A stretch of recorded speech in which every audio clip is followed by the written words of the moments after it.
हरे कृष्णा। सभी भक्तों को मेरा दंडवत प्रणाम। और आप सबका जो इतना हैप्पी, ब्लिसफुल, स्पिरिचुअल, स्माइलिंग चेहरे को देखकर मेरा उत्साह में वर्धन हो रहा है। मैं बहुत भाग्यशाली हूँ कि मुझे आप जैसे बहुत ही एडवांस प्रगत भक्तों का सेवा करने का चांस मिल रहा है ये 3 दिन। और मेरा कॉन्शियसनेस भी बहुत अच्छा है जब से मैं मेडिटेट कर रहा हूँ कि मुझे आप सबका संग मिलने वाला है। थैंक यू वेरी मच विपुल प्रभु, आनंदनावन प्रभु और आपके सारे जो डिवोटीज हैं सबको। आज हम कथा को आगे बढ़ाएंगे। कल हमने श्रीमद् भागवतम के दशम स्कंद के 9वें और 10वें अध्याय से डिस्कशन शुरू किया था, जहां पर हम डिस्कस कर रहे थे कि कैसे भगवान कृष्ण का जो जो सेमिनार है 3 दिन का, इसका टाइटल है भक्त और भगवान में जुगलबंदी। कैसे भक्ति में केवल भक्तों की प्रशंसा नहीं होती और केवल भगवान की प्रशंसा नहीं होती। जो वास्तव में प्रामाणिक रूप से भक्ति करते हैं, विशेष रूप से गौड़ीय वैष्णव संप्रदाय में, हम दोनों भगवान और भक्त दोनों की स्तुति हमेशा करते हैं। और ये बहुत जरूरी है इसको इंटरनलाइज करना, इसको अपने अंदर उतारना। और इसका जो साइंस है वो भी हमें समझना जरूरी है। जब हम भक्तों की स्तुति करते हैं ये सोचकर कि भगवान के अंश हैं, भगवान के बहुत प्रिय हैं, तो फिर हमारे हृदय में जो ईर्ष्या होती है उससे हमें मुक्ति मिलती है। तो कल हमने प्रैक्टिकल टेक्निक भी डिस्कस किया ईर्ष्या को निकालने का, कि कैसे जब हम दूसरे भक्तों के लिए प्रार्थना करते हैं तो वो भक्तों के प्रति सम्मान हमारा बढ़ जाता है और ईर्ष्या से हम मुक्त हो जाते हैं। तो ये बहुत जरूरी है कि हम ये प्रैक्टिस रोज करें।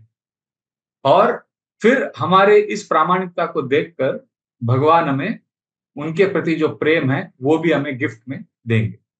तो हमने डिस्कस किया कल कैसे सुखदेव गोस्वामी माँ यशोदा की भक्ति की स्तुति करते हुए वर्णन करते हैं कि कैसे माँ यशोदा बहुत स्पेशल है। उन्हें वो वरदान मिला है जो बड़े बड़े देवताओं को नहीं मिला।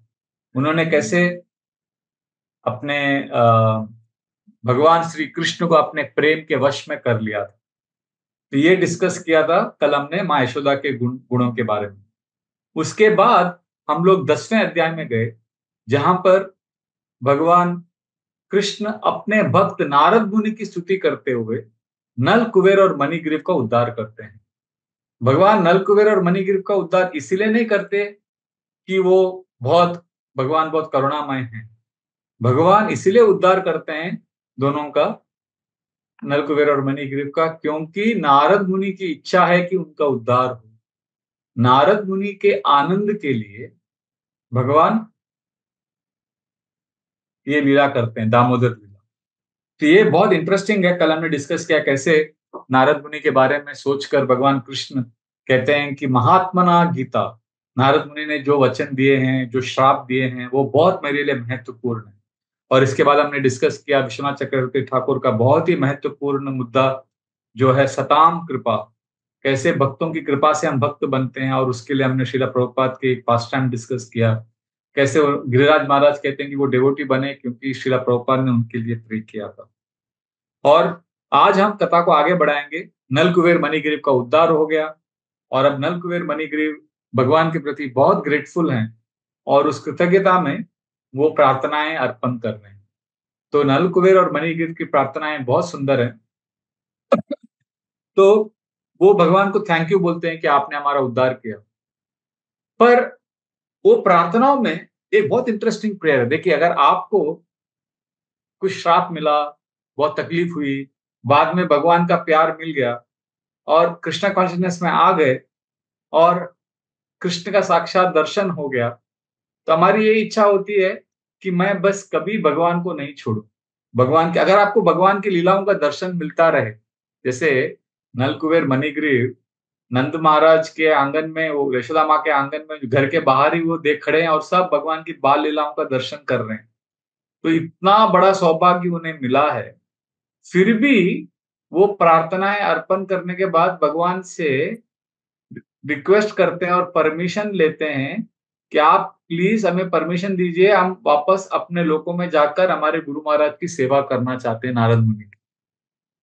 सामान्य तौर पर अगर आपको भगवान का दर्शन मिल रहा है, कौन छोड़ना चाहेगा?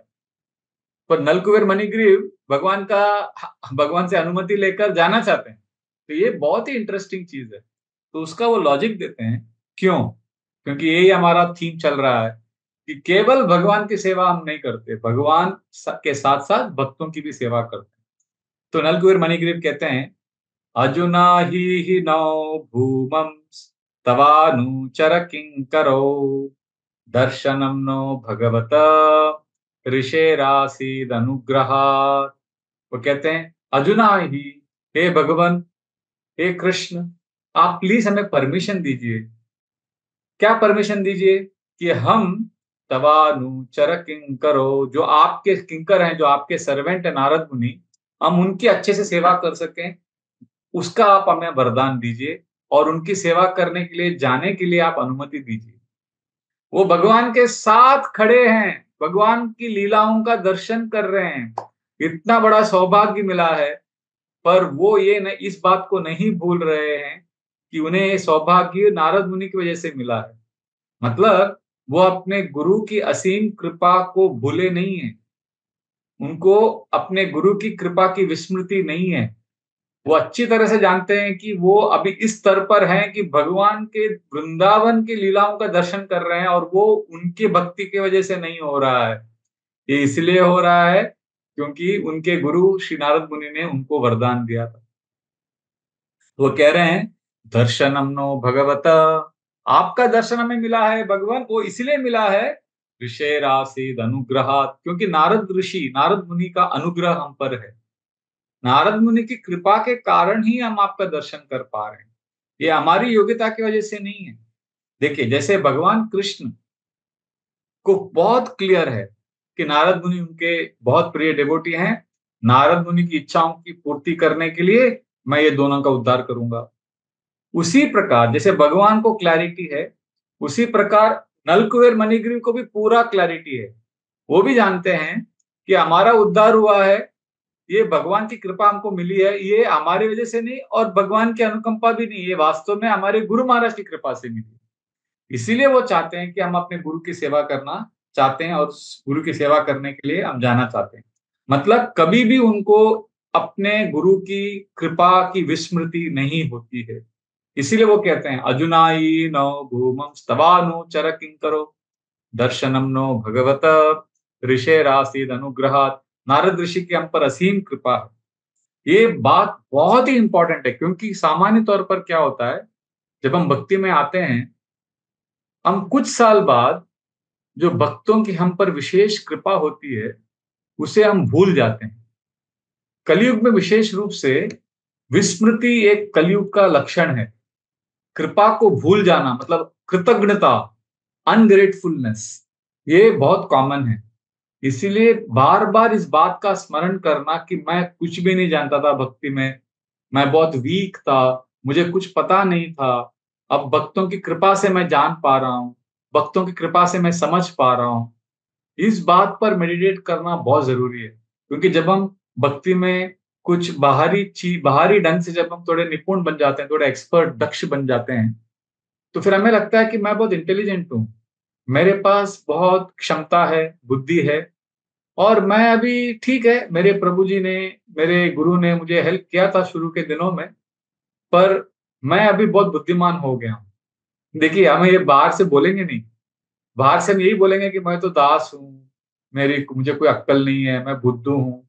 पर अंदर जो हमारा जो सबकॉन्शियस माइंड है, वो ये सोचने लगता है कि मैं बहुत अच्छा हूँ। मतलब ये इसीलिए तो इतना अपराध होता है इस्कॉन में, डिवोटीज़ के बीच में अहंकार इस तरह से बाहर आता है। कि अंदर ही अंदर हम सोचते हैं, मुझे पहले मालूम नहीं था धोती कैसे पहनना है, तिलक कैसे लगाना है, कंठी माला क्या होता है, मुझे तो कुछ भी पता नहीं था। अभी प्रभु जी की वजह से मुझे मालूम पड़ गया। मैं समझ गया कि कृष्ण कौन है, देवता कौन है। देखिए 6 महीना आप इस्कॉन का लेक्चर अटेंड करेंगे तो आप फिलॉसफी समझ जाओगे पूरी तरह से। तो 2-3 साल भक्ति करने के बाद हमें लगता है कि हमारे प्रभु जी इधर थे, ये लेवल पे और मैं इधर था, नीचे था एकदम। अभी 2 साल भक्ति कर के धीरे-धीरे मैं भी ऊपर आ गया, आ गया, आ गया, आ गया और इनके बराबर का मैं हो गया। ये हमारा माइंड में सब पीछे रहता है ये, हम बोलते नहीं है किसी को, हम तो बोलने में एक्सपर्ट है हम लोग डिवोटीज। हम तो यही बोलेंगे कि मैं तो तुच्छ हूँ, मुझे कुछ अक्कल नहीं है, मैं नालायक हूँ। पर अंदर ही अंदर हम ये सोचते हैं कि मैं इधर था, मैं नीचे था इतना, प्रभु जी इधर थे और मैं भक्ति कर करके धीरे-धीरे ऊपर आ गया और मैं यहाँ तक आ गया। अभी मैं इक्वल हो गया, मेरे गुरु का इक्वल हो गया मैं। हम ये बात को भूल जाते हैं कि मैं 2 साल में यहाँ से यहाँ आ गया, तो 2 साल में वो प्रभु जी भी ऊपर गए होंगे। हम वो भूल जाते हैं कि जैसे मेरा प्रगति हुआ है, जैसे मैं यहाँ से यहाँ आया हूँ, मेरे मेरे सीनियर वैष्णव यहाँ पे थे और मैं यहाँ से ऊपर आया हूँ, तो वो भी 2 साल में ऊपर गए होंगे। मतलब शाश्वत काल तक हमारे और उनके बीच में जो अंतर है, वो हमेशा बना रहेगा। मतलब मैं भक्ति में कितना भी प्रगति करूँ, मैं हमेशा दास रहूँगा, मेरे गुरुजनों का, जिन्होंने मुझे भक्ति दिया है, जिन्होंने मुझे प्यार दिया है, जिन्होंने मेरी भक्ति को सँभाला है, मैं उनके प्रति हमेशा आभारी रहूँगा। मैं उनसे हमेशा नीचे रहूँगा। ये कॉन्शियसनेस बहुत ज़रूरी है और नलकुबेर मणिग्रीव इसी चेतना को दर्शाते हैं अपने भाव में, कि वो इतने साल वृक्ष के रूप में रहकर भी अपने गुरु की कृपा को नहीं भूल रहे। और वो ये नहीं सोच रहे हैं कि हम पर बहुत बड़ा शोषण हुआ, हम तो वृक्ष के रूप में फँस गए इतने साल तक, नहीं। वो बहुत ग्रेटफुल है कि उन्हें भगवान की लीलाओं का दर्शन मिला। और हमारे श्रीमद् भागवतम में ना वास्तव में यही मूड है। आप देखोगे प्रहलाद महाराज भी जब नरसिम्हदेव के सामने नरसिम्हदेव खड़े हैं, नरसिम्हदेव बोल रहे हैं, "प्रहलाद माँगो, वरदान माँगो, क्या चाहिए तुम्हें माँगो।" मतलब वो कुछ भी देने को तैयार हैं। तो ना प्रहलाद महाराज नरसिम्हदेव को बोल सकते थे कि मुझे आपका दर्शन हमेशा मिलता रहे या मुझे वैकुंठ का स्थान दीजिए या मुझे संपत्ति दीजिए, धन-दौलत दीजिए। नहीं, वो भी यही माँगते हैं जो नलकुबेर मणिग्रीव माँग रहे हैं। एवं जनं निपतितं प्रभवाहि कूपे कामाभिकाममनुया प्रपतन् प्रसंगात् कृत्वामसात् सुरसिना भगवन् गृहीत सोऽहं कथं नु विसृजे तव भृत्य सेवाम। हे नरसिम्हदेव, आपके जो भृत्य हैं, आपके जो सर्वेंट हैं, आप प्लीज मुझे वरदान दीजिए कि मैं उनका सेवा हमेशा करता रहूं। मतलब नारद मुनि मेरे गुरु की सेवा मैं हमेशा करता रहूं। क्यों? एवं जन्म निपतितम प्रभवाहि कूपे। मैं एक अंधकूप में, अंधा कुएं में मैं गिरा हुआ हूँ और मैं पतित हूँ। मैं बहुत सफर कर रहा हूँ लाइफ में।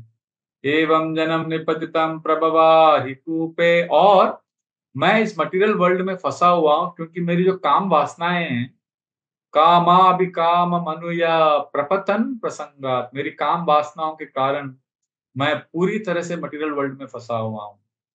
पर मेरा बहुत बड़ा सौभाग्य है, कृत्वामसात् सुरसिना भगवन् गृहीत, आपके परम भक्त, आपके शुद्ध भक्त नारद मुनि ने मुझे उस अंधे कुएँ से उठा लिया।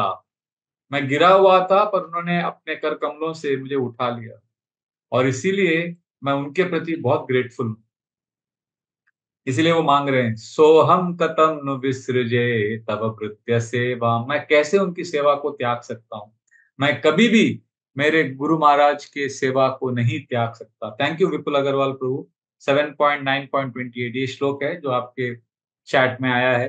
कि तो ये श्लोक बहुत महत्वपूर्ण है। इसमें नारद मुनि प्रहलाद महाराज भगवान नरसिम्हदेव के सामने खड़े होकर, भगवान उनके सामने आ गए, पर वो ये बोल रहे हैं कि आप प्लीज़ मुझे आपके शुद्ध भक्त की सेवा का अवसर दीजिए। ये बहुत इम्पोर्टेंट है। देखिए हमें लगता है कि हमें भक्तों का संग मिला है, तो बहुत अच्छा है। भक्तों के संग से अभी हमको भगवान मिल जाएँगे, राइट? हम लोग यही सोचते हैं ना, भक्तों का संग मिल गया, भक्तों के साथ रहेंगे, तो भगवान मिल जाएँगे। हरि बोल! भक्तों को पकड़ के रखो। यही बोलते हैं ना आनंदमार्ग प्रभु भी आपको, हाँ? भक्तों को पकड़ के रखो, कृष्ण मिल जाएँगे। तो ये हमारा फिलॉसफी है। पर देखिए ऐसे भी भक्त हैं जिनको भगवान मिल गए। अभी प्रहलाद को भगवान मिल गए, प्रहलाद महाराज को। नलकुबेर मणिग्रीव को भगवान मिल गए। अभी क्या चाहिए? अभी भगवान मिल गए, हो गया ना। आपको जो इतने साल से डिज़ायर था वो तो पूरा हो गया। तो खुश होना चाहिए उनको। नहीं, प्रहलाद महाराज बोल रहे हैं, ठीक है भगवान आप तो मिल गए, पर मुझे आपके भक्तों की सेवा चाहिए। ये बहुत इंटरेस्टिंग है।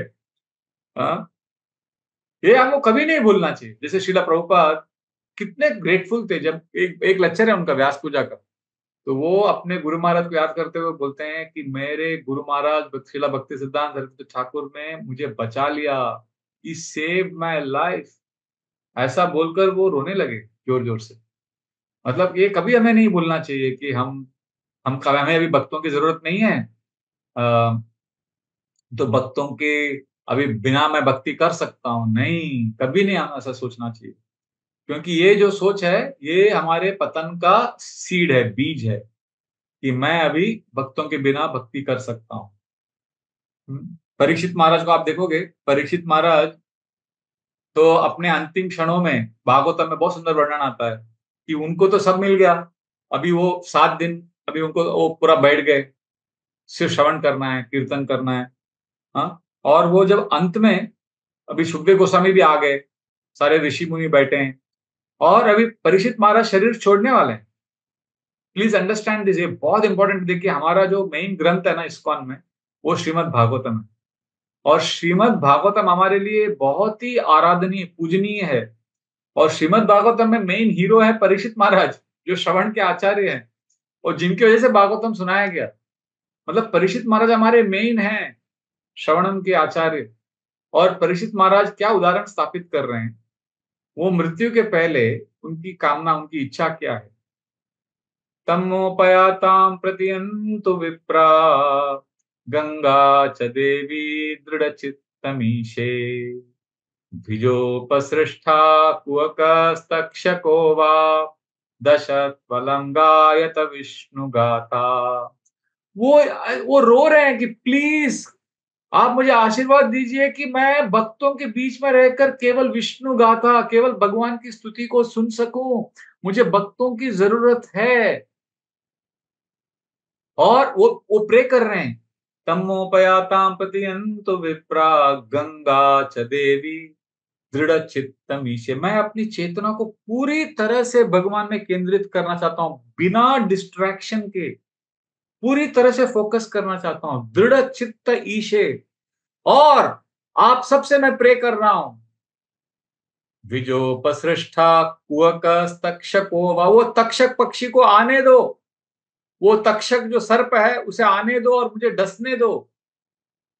पर दशत पलंगायत विष्णु गाथा, पर मैं भगवान के भक्तों के बीच में रहकर विष्णु कथा, भगवान के गुणों का श्रवण मैं नित्य रूप से करना चाहता हूं। मैं भक्तों को नहीं छोड़ना चाहता हूं। फिर अभी वो शरीर छोड़ने वाले हैं, तो अभी अभी कभी कभी ना हम लोग को लगता है कि ठीक है, अब इतना भक्ति किया तो बैक टू गॉड चले जाएंगे वो, है ना। अभी उन्होंने तो देखो, परीक्षित महाराज का पोजीशन देखिए, वो जब माँ के गर्भ में थे उन्होंने भगवान को देख लिया। मतलब वो माँ के गर्भ से आने के बाद वो केवल भगवान को ढूंढ रहे थे। अभी हम में से कितने लोग, देखो जब हम हमारा जन्म होता है, हम क्या करते हैं, बच्चा क्या करता है, बच्चे को आप देखोगे ना, वो केवल सब चीजों को मुंह में डालता है। उसके सामने फोन भी आएगा तो मुंह में डालेगा, कुछ भी पेन मिलेगा, क्लिप मिलेगा, मुंह में डालता है, क्योंकि बच्चे का जो अन्नमय कोश भी डेवलप नहीं होता है उस समय। वो सब कुछ खाने का मुंह में डालना चाहता है। तो बच्चे का ये कॉन्शियसनेस होता है। पर जब परीक्षित महाराज का जन्म हुआ, वो बहुत ही अलग बच्चे थे। वो पैदा होते ही ढूंढ रहे थे, कृष्ण कहाँ है, कृष्ण कहाँ है। हम में से कितने लोग पैदा होते ही कृष्ण को ढूंढने के लिए निकले।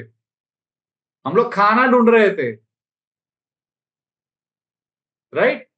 देखिए परीक्षित महाराज के जब वो माँ के गर्भ में थे, तो भगवान कृष्ण ने उनको ब्रह्मास्त्र से बचाया। आपको तो पता है, अश्वत्थामा ने ब्रह्मास्त्र का प्रहार किया।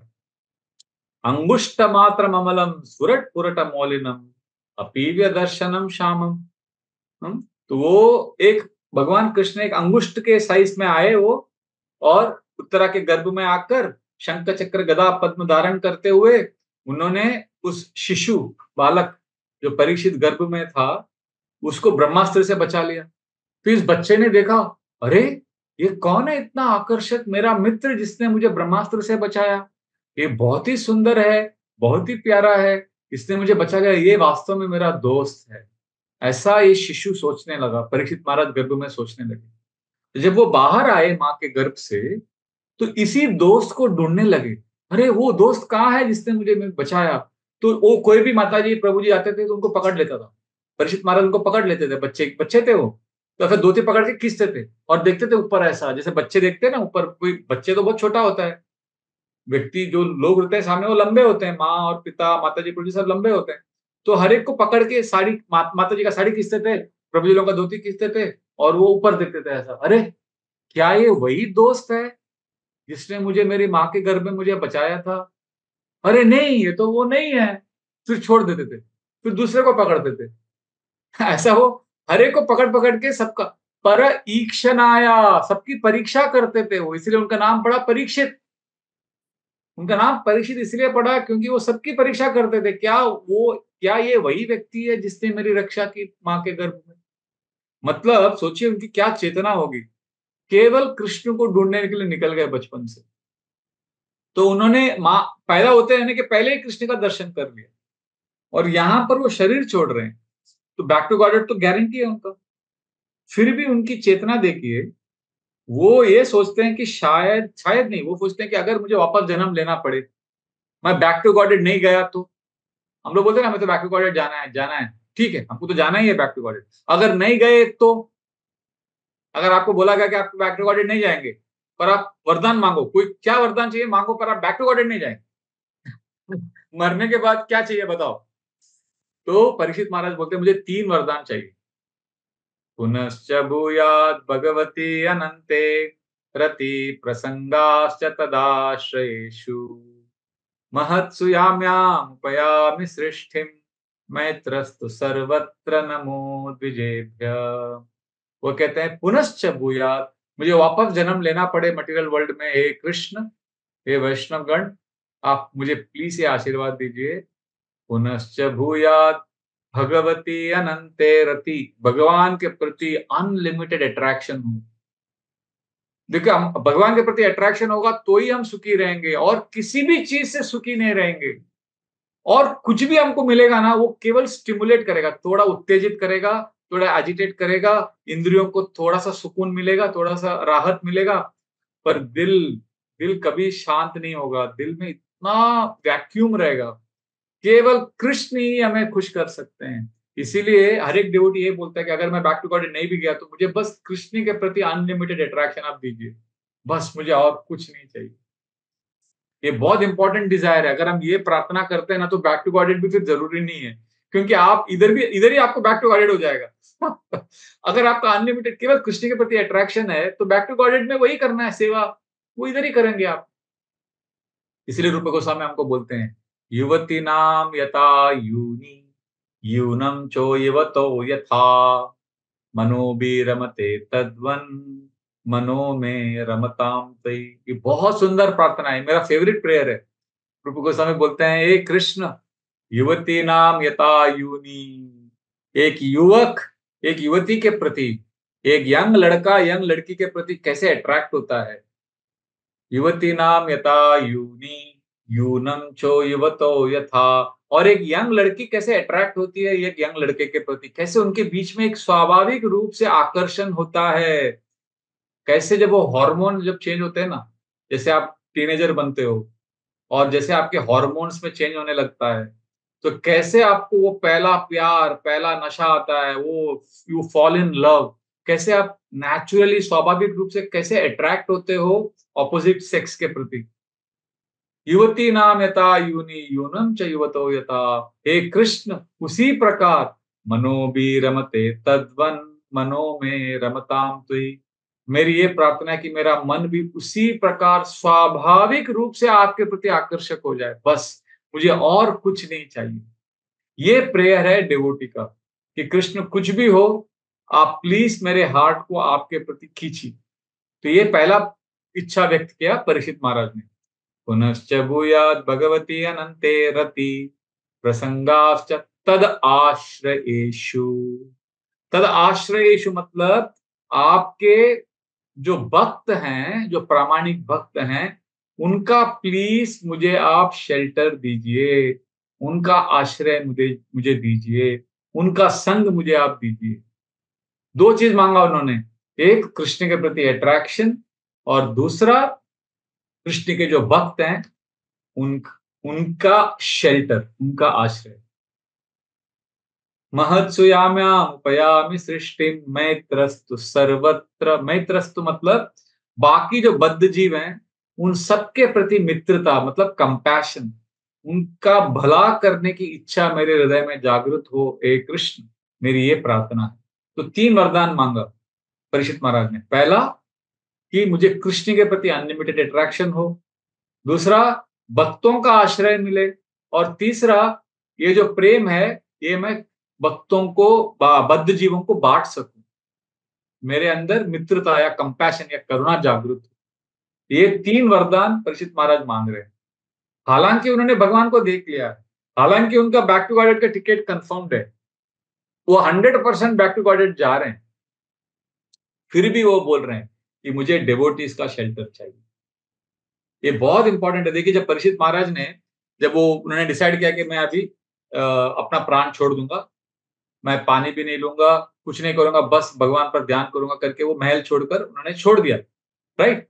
तो जब वो छोड़ के चले गए तो पूरे वर्ल्ड में बात फैल गया कि परीक्षित महाराज जो पूरे प्लैनेट के, पृथ्वी के राजा हैं, वो सब कुछ छोड़ के भगवान को पाने के लिए निकल गए।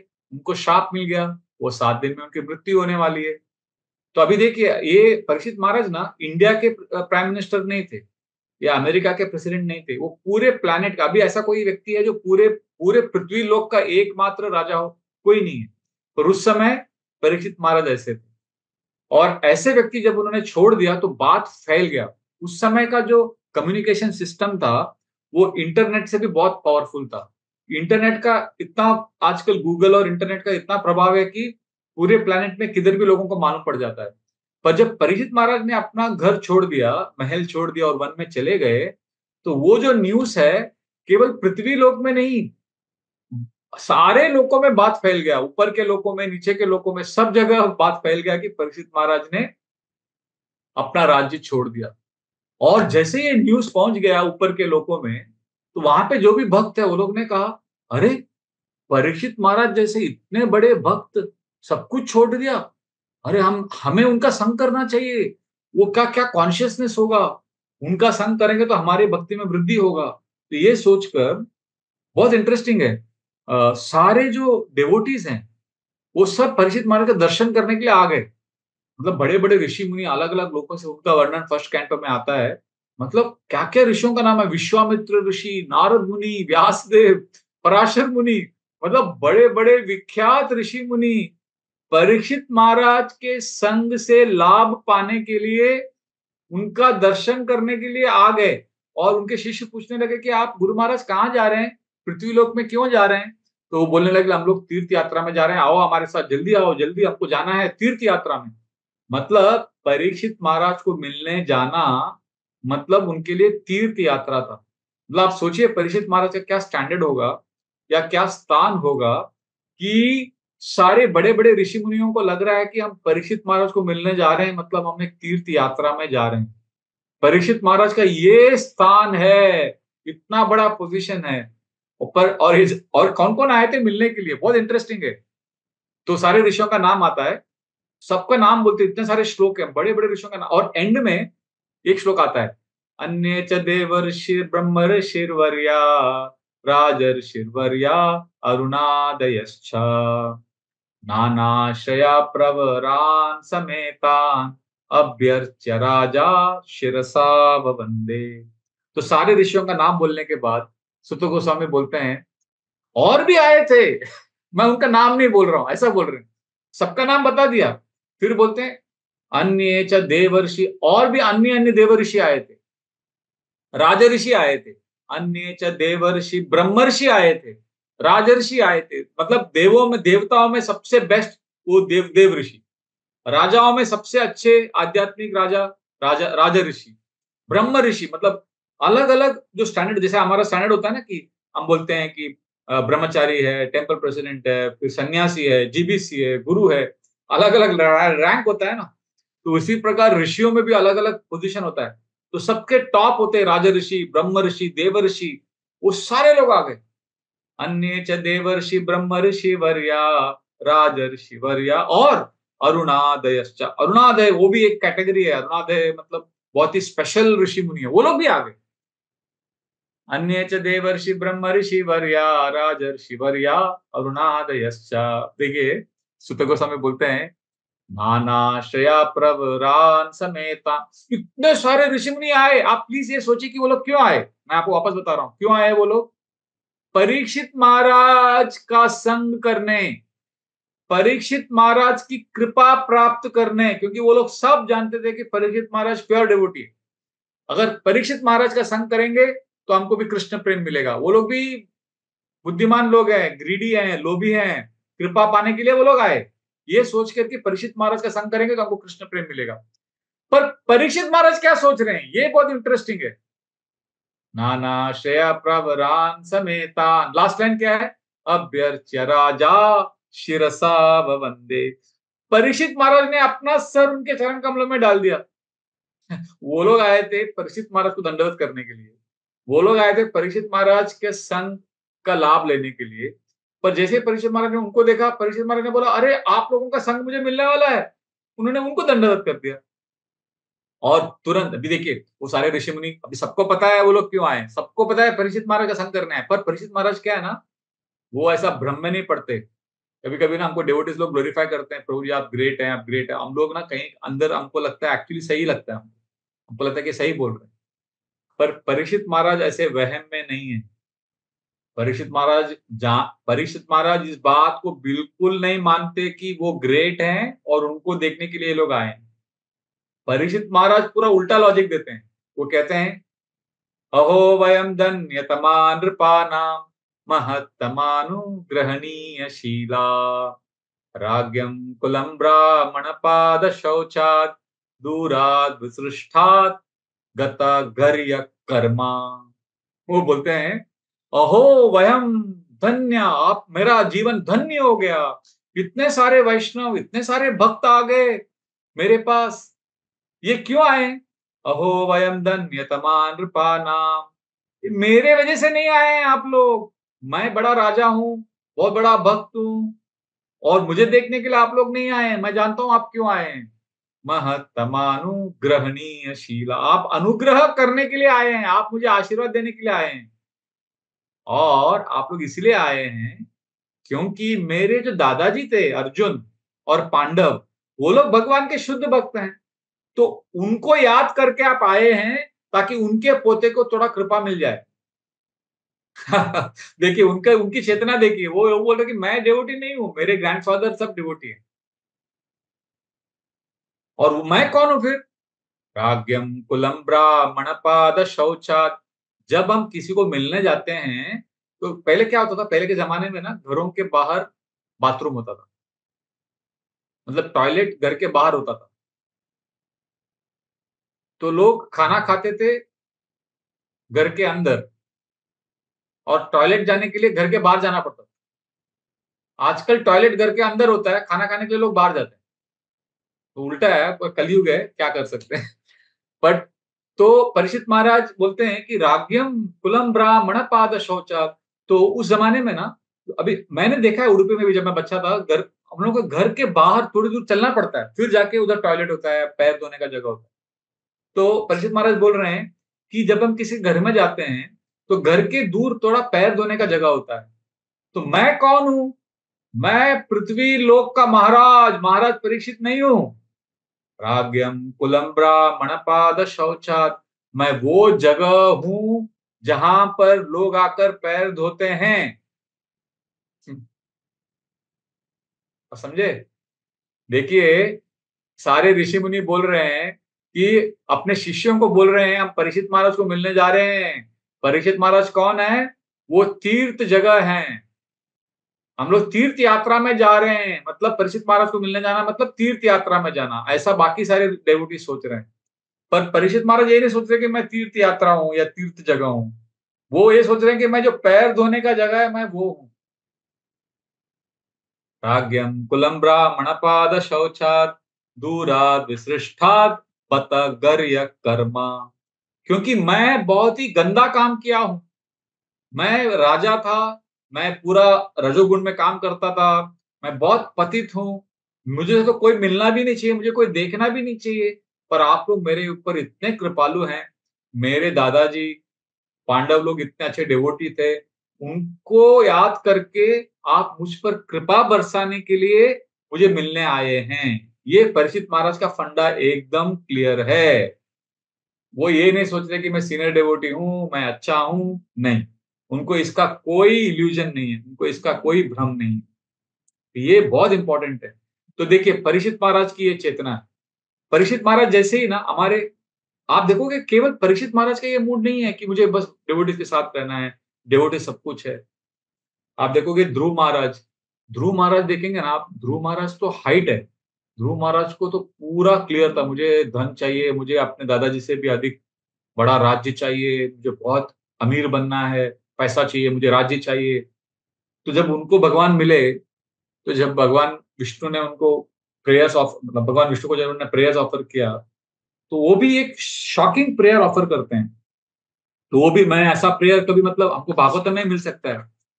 वो बोलते हैं, भक्ति मोह प्रवहतां त्वयि मे प्रसंगो भूयादनंत महताम अमलाशयानाम् एनाञ्जसोल्बनमुरो व्यसनं भवाब्धिं नेष्ये भवद्गुणकथामृतपानमत्ता। देखिए ध्रुव महाराज को क्लियर है, उनको भगवान से प्यार करना है, उनको भगवान को ये बारे में याद करना है। वो बोलते हैं कि पर मुझे भक्ति मोह प्रवहता, मुझे ऐसी जगह में जाना है जहाँ पे भक्ति का प्रवाह हो, जहाँ पे भक्ति बहते रहे। पर वो कहाँ होगा? भक्ति मोह प्रवहताम वही में प्रसंगो। प्रसंगो मतलब संग का मतलब क्या है? संग। प्रसंगो मतलब श्रीला प्रभुपाद अनुवाद में लिखते हैं, प्रसंगो मतलब इंटीमेट एसोसिएशन। तो ध्रुव महाराज भगवान के सामने खड़े हैं और बोल रहे हैं मुझे आप भक्तों का इंटीमेट एसोसिएशन दीजिए। ये मुझे बहुत इंटरेस्टिंग लगता है। हम भक्तों के इंटीमेट एसोसिएशन में हैं और हम चाहते हैं कि हमको भगवान मिल जाए, पर जिनको भगवान मिल गए वो बोल रहे हैं कि मुझे इंटीमेट एसोसिएशन दीजिए डिवोटीज का। भक्ति मुह प्रवहतां त्वयि में प्रसंगो भूयाद अनंत महताम अमलाशयानम। क्योंकि ये लोग क्या करेंगे? ये लोग टाइम पास नहीं करेंगे, डिवोटी लोग। वो क्या करेंगे? आपके बारे में ग्लोरीफाई करते रहेंगे। और वो जब ग्लोरिफिकेशन मैं सुनूंगा, ये नांज सोल बनमुरु व्यसनम भवाब्दिम, ये जो मटेरियल वर्ल्ड इतना कॉम्प्लिकेटेड है, इतने बैड डिजायर्स हैं, इतने प्रॉब्लम्स हैं, ये सब से मुझे छुटकारा मिल जाएगा। नेशे भवद गुणकताम वृत पान मत्ता, मैं पागल होना चाहता हूं भगवान। मैं आपके भक्तों के संग में आपकी कथा को सुनकर पागल होना चाहता हूं। मतलब पागल होने, वो चाहते हैं कि वो पागल हो जाएं भगवान के बारे में सुन सुनकर। तो ये सब जो है हमारे आदर्श हैं, ये लोग हमारे हीरो हैं, जो भगवान के संग में रहकर भक्तों के संग की इच्छा कर रहे हैं। तो हमारे देखिए हीरो कौन है? परीक्षित महाराज, ध्रुव महाराज, ये सब लोगों को भक्तों का संग चाहिए।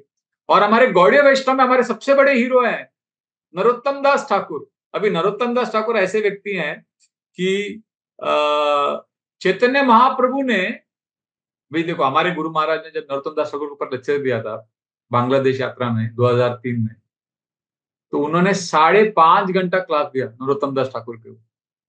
मतलब इतना सब कुछ है बोलने के लिए उनके ऊपर। तो नरोत्तम दास ठाकुर हमारे एकदम टॉप टॉप वैष्णव आचार्य हैं। तो नरोत्तम दास ठाकुर के बारे में जब वो उनके जन्म के बहुत साल पहले ही चैतन्य महाप्रभु ने भविष्यवाणी की थी कि मेरा सबसे बेस्ट डिवोटी आने वाला है और उसका नाम होगा नरोत्तम। तो महाप्रभु खेतुरी गांव की तरफ देखते हुए पद्मा नदी में खड़े थे, तो जोर जोर से चिल्लाने लगे, नरोत्तम नरोत्तम नरोत्तम। तो भक्त लोग बोलने लगे नरोत्तम कौन है? तो महाप्रभु ने कहा मेरा एक डिवोटी है, वो आने वाला है एक दिन। मतलब नरोत्तम दास ठाकुर ऐसे डिवोटी है कि जिनके आने की भविष्यवाणी पूर्ण पुरुषोत्तम भगवान चैतन्य महाप्रभु ने स्वयं किया था। इतने बड़े डिवोटी। तो और नरोत्तम दास ठाकुर अपनी प्रार्थना में आप देखोगे ना, हमेशा यही बोलते हैं कि मुझे भक्तों का संग चाहिए। रामचंद्र संगम आगे नरोत्तम दास, उनको मतलब उनको डिवोटीज का संग चाहिए। हमारे लिए डिवोटीज ना एक सीढ़ी है। हम सोचते हैं कि भक्तों के संग में रहेंगे तो हम फिर एक दिन भगवान के पास चले जाएंगे। सीढ़ी है जो हम चढ़ रहे हैं, भक्तों का संग एक सीढ़ी है, वो चढ़ रहे हैं हम लोग भगवान को पाने के लिए। हमारे लिए भक्तों का संग एक साधन है भगवान को पाने के लिए। पर यहाँ पे हमारे ऐसे शुद्ध भक्त हैं जिनके लिए भगवान के भक्त साधन नहीं है, भगवान के भक्त साध्य हैं। भगवान के भक्ति एंड है, उनका संग मिल गया तो हमारा लाइफ परफेक्ट हो। ऐसा ये डिवोटी सोचते। दैट इज अवर हीरोज, ये हमारे हीरो हैं। और ये बेसिकली ना, ये पूरे मूड में क्या है, ये आप देखोगे हमारा भक्तों को हम क्यों इतना इंपॉर्टेंस देते हैं, क्योंकि भक्तों के आशीर्वाद ही, देखिए एसोसिएशन, हम बोलते हैं ना एसोसिएशन, एसोसिएशन एसोसिएशन भी बहुत टाइप का होता है, 3 टाइप का एसोसिएशन होता है। हम लोग सामान्य तौर पर जब एसोसिएशन की बातें करते हैं ना, तो लोएस्ट लेवल का एसोसिएशन हम लेते हैं। एसोसिएशन का लोएस्ट लेवल क्या है पता है?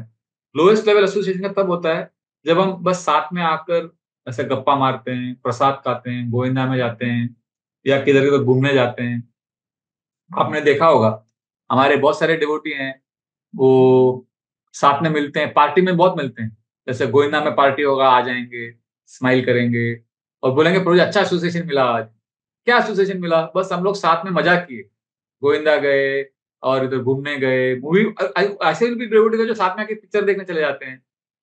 तो एसोसिएशन है ना वो भी, डिवोटी के संग में। तो ये एसोसिएशन सबसे लोएस्ट एसोसिएशन है, क्योंकि कम से कम भक्तों का संग तो कर रहा है वो व्यक्ति। तो एसोसिएशन तो है। तो उसके ऊपर है ये इसको बोलते हैं, लोएस्ट लेवल को बोलते हैं सोशलाइजिंग। सोशलाइजिंग मतलब ऐसा गप्पा मारना, सोशलाइजिंग करना। उसके ऊपर होता है साथ में आके हियरिंग चैंटिंग करना। तो अभी हम लोग जो अभी ऑनलाइन यात्रा में जो हम लोग क्लास सुन रहे हैं, अभी 165 डिवोटीज हैं इधर। ये अभी हम लोग जो साथ में आ रहे हैं, ये भी एसोसिएशन है। ये सेकंड लेवल का एसोसिएशन।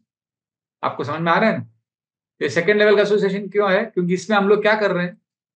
टाइम पास नहीं कर रहे हैं, हम लोग हियरिंग चैंटिंग कर रहे हैं। कभी कभी डिवोटी, जन्माष्टमी के लिए डिवोटी साथ में आएंगे और सेवा करेंगे।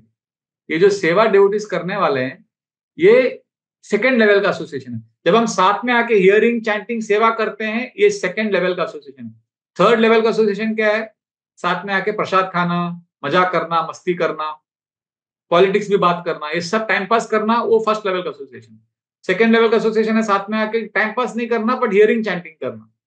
पर ये भी हाईएस्ट नहीं है, यही तो मैं बता रहा हूं, most important point. Association actually highest तब होता है जब हम साथ में आके हियरिंग चैंटिंग कर रहे हैं, वो हाईएस्ट नहीं है। जब हम दिल से दूसरे भक्तों के कृपा, दूसरे भक्तों के आशीर्वाद पर निर्भर होते हैं, डिपेंडेंट होते हैं, जब हमारा ये मूड होता है कि मुझे इसका आशीर्वाद चाहिए, तब हम एक्चुअली वो डिवोटी के साथ एसोसिएशन कर रहे हैं।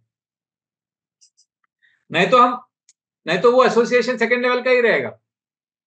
अगर हम अभी साथ में आ गए 64 राउंड के लिए और कर रहे हैं, बस साथ में जपा कर रहे हैं, हरि बोल बोल रहे हैं, वो अच्छा है, सेकंड लेवल का है। पर जब हम दिल से अंदर से जब हम ये सोच रहे हैं कि मुझे डिवोटी का ब्लेसिंग चाहिए, मुझे डिवोटी की कृपा चाहिए, जब हम ये सोचते हैं ना, तो हमारा लेवल, तो क्या हो रहा है? ब्लेसिंग्स, जब हम ब्लेसिंग्स के लिए कॉन्शियसनेस हमारा वो रहता है, तो हमारा एसोसिएशन हाईएस्ट एसोसिएशन होता है। तो ये दैट इज वाई इसको बोलते हैं एक्चुअल एसोसिएशन। और ध्रुव महाराज, परीक्षित महाराज, नरोत्तम दास ठाकुर, कृष्णदास कविराज गोस्वामी, ये सब लोगों का जब वो लोग एसोसिएशन की मांग करते हैं ना, भगवान से एसोसिएशन की रिक्वेस्ट करते हैं, तो वो ये चाहते हैं कि हमको भक्तों का शेल्टर मिले, उनका ब्लेसिंग्स मिले। तो कविराज गोस्वामी तो यहां तक बोलते हैं कि छोटा बड़ा हो भक्तगण सबारा चरणा वंदन। छोटा भक्त भी हो, बड़ा भक्त भी हो, जूनियर डिवोटी हो, सीनियर डिवोटी हो, मैं सबके चरण को कमलों में गिरता हूँ, सबका मुझे मर्सी चाहिए। मैं तो बहुत बार ये भी देखता हूँ कि जो नए डिवोटी होते हैं ना, वो लोग ज्यादा एडवांस होते हैं बहुत बार क्योंकि वो लोग अपराध नहीं करते, वो बहुत सिंपल होते हैं और उनको सब कुछ अच्छा लगता है भक्ति में। हम लोग थोड़ा समय बिताने के बाद हमारा दिमाग थोड़ा खराब होता है, हम लोग सबको जज करने लग जाते हैं। तो कविराज गोस्वामी भी देखो ना, क्या उनका मूड है।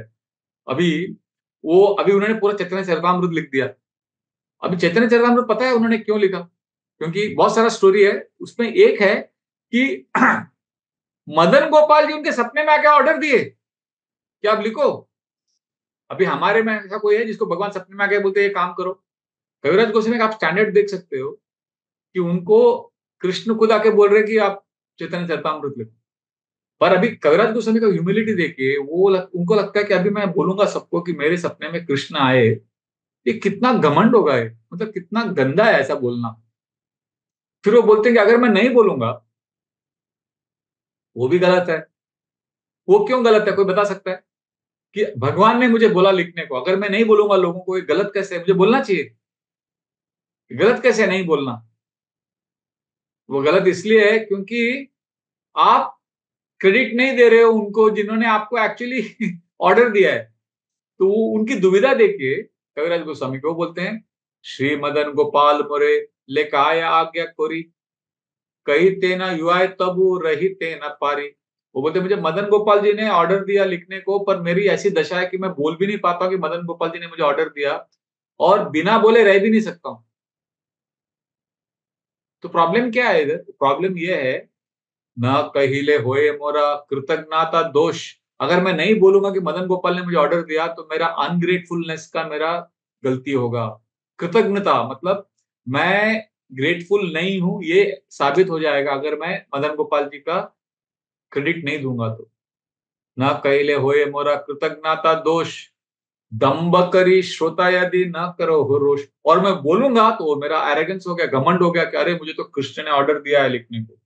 इसीलिए वो श्रोता, वो पाठकों जो मेरे बुक पढ़ रहे हो, ना करो हो रोष, आप प्लीज प्लीज मेरे ऊपर गुस्सा मत होना, मैं बहुत घमंडी हूँ। उनका ह्यूमिलिटी देखिए। वो वो जो चैतन्य चरितामृत पढ़ने वाले हैं, आप और मैं, जो कलयुग में 2024 में पढ़ने वाले एकदम नालायक भक्त, जो जपा करते करते सोते रहते हैं, हम लोगों को कोई टेस्ट नहीं है भक्ति में, हमसे वो माफी मांग रहे हैं कि, और हमसे बोल रहे हैं कि आप प्लीज मेरे ऊपर गुस्सा मत होना, मैं ऐसा सब लिख दिया हूँ। मतलब क्या ह्यूमिलिटी होगा उनका, कविराज गोस्वामी का।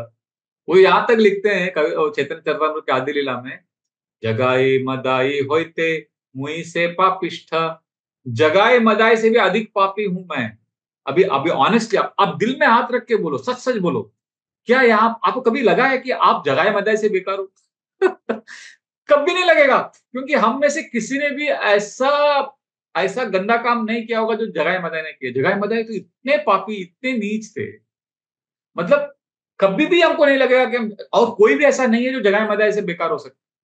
पर कविराज गोस्वामी इतने कन्विंस्ड हैं। वो बोल रहे हैं कि मैं जगाए मदाई से भी बेकार हूं। और नेक्स्ट लाइन तो बहुत ही गंदा है, मतलब गंदा मतलब उनका ह्यूमिलिटी है वो बोलते हैं, जगाई मदाई होते मुई से पापिष्ठ, पूरी शेरा कीटा होते मुई से लागिष्ठ।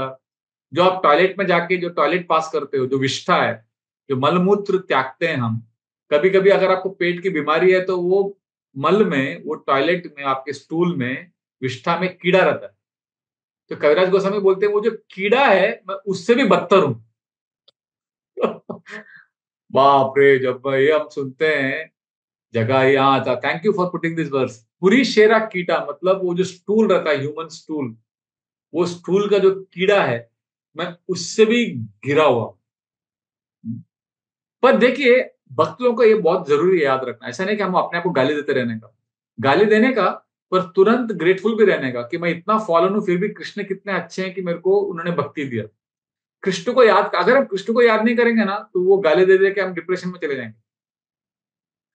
सिर्फ अपने को गाली देने का हमारा हमारा मूवमेंट, कृष्णा कॉन्शियसनेस गाली देने का मूवमेंट नहीं है अपने आप को, हमें कृष्ण को ग्लोरीफाई करना है।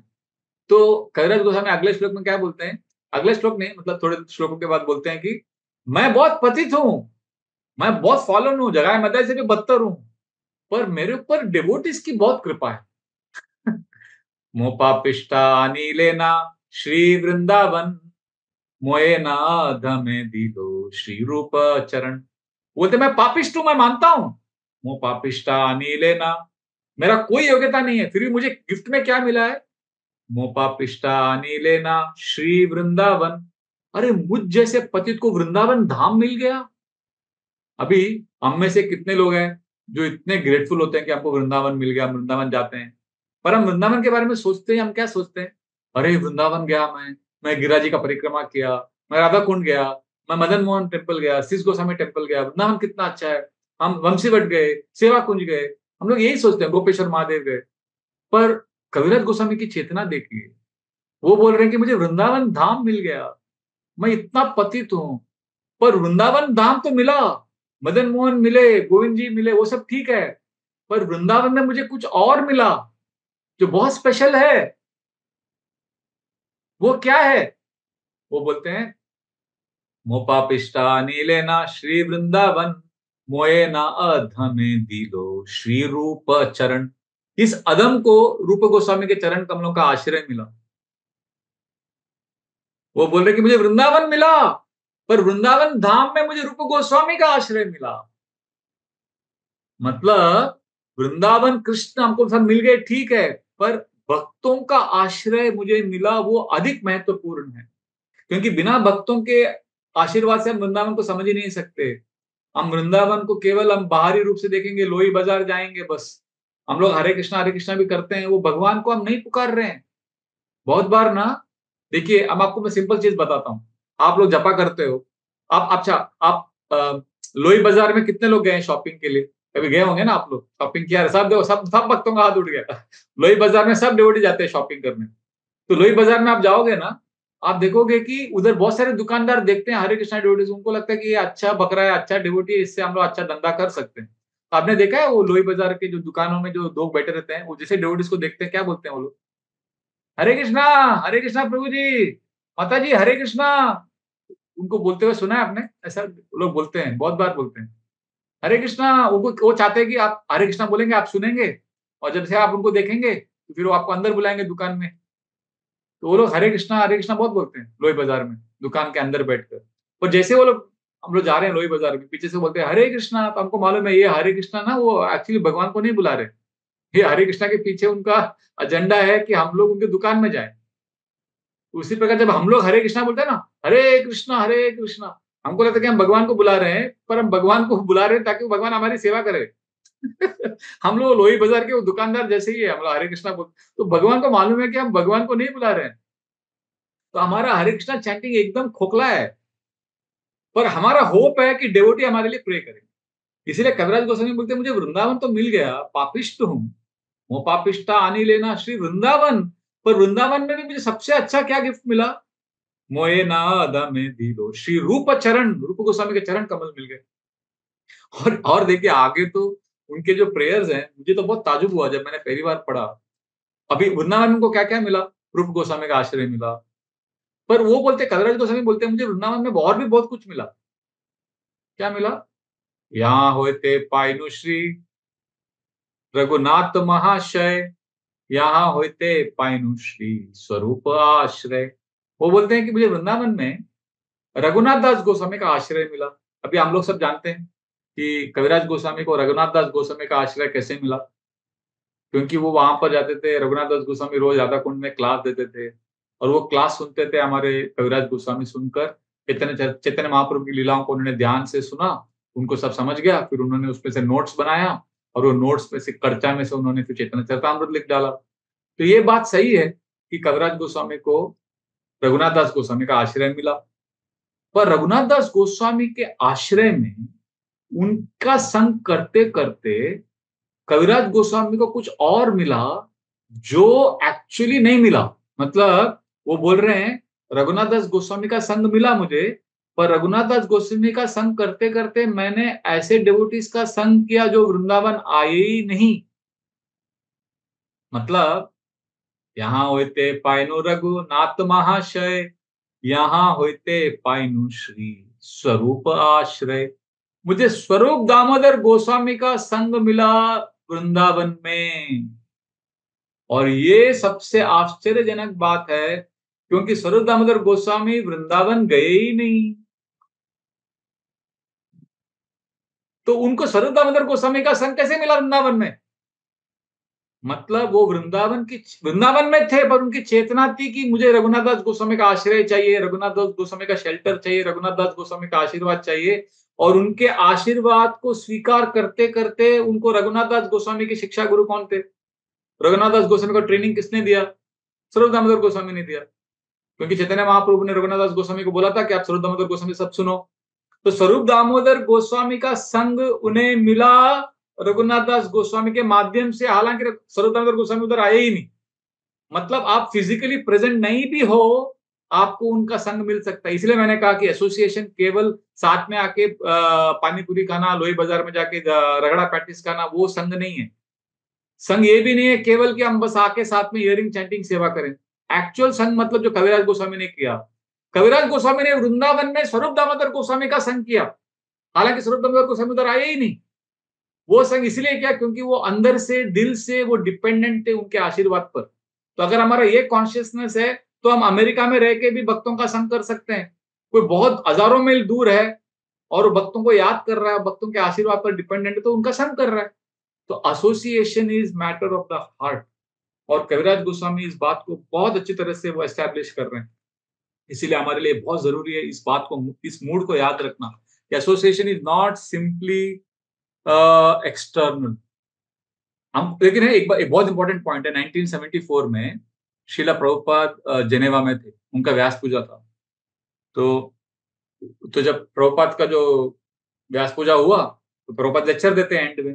तो लेक्चर देते देते प्रभुपाद ने एंड में बोला कि मैं आप लोगों के लिए कुछ कर नहीं पा रहा हूँ, आप लोगों ने मेरे लिए इतना सेवा किया है मेरा, मैं बस आप लोगों के लिए एक ही चीज कर सकता हूँ। ऐसा प्रभुपाद ने हाथ जोड़कर सबको देखकर कहा। मतलब हजारों नहीं, ऐसे कुछ 400-500 डिवोटी बैठे थे। सबको प्रभुपाद ने ऐसा हाथ जोड़ा और कहा कि मैं आपके लिए एक ही चीज कर सकता हूँ, मैं कुछ नहीं कर सकता, आपने मेरे लिए इतना किया है, मैं एक चीज क्या करूंगा, मैं आप सब लोगों के लिए प्रे करूंगा। तो डेवोटीज को अच्छा लगा। अभी किसको अच्छा नहीं लगेगा अगर उनके गुरु बोलेंगे कि मैं आपके लिए प्रे करूंगा, है ना। अच्छा लगा। तो प्रभुपाद क्लास खत्म हो गया, प्रभुपाद उठ गए, फिर जाने लगे। तो उधर शिवानंद प्रभु थे, प्रभुपाद के शिष्य। तो प्रभुपाद ने उनका हाथ पकड़ लिया ऐसा प्यार से और बोला शिवानंदा, और फिर प्रभुपाद ने हाथ जोड़ लिया, बोला शिवानंदा प्लीज प्लीज आप मेरे लिए प्रे करो। तो वो शॉक हो गए। अभी देखिए 5 मिनट पहले प्रभुपाद ने बोला कि मैं आप सबके लिए प्रे करूंगा, राइट।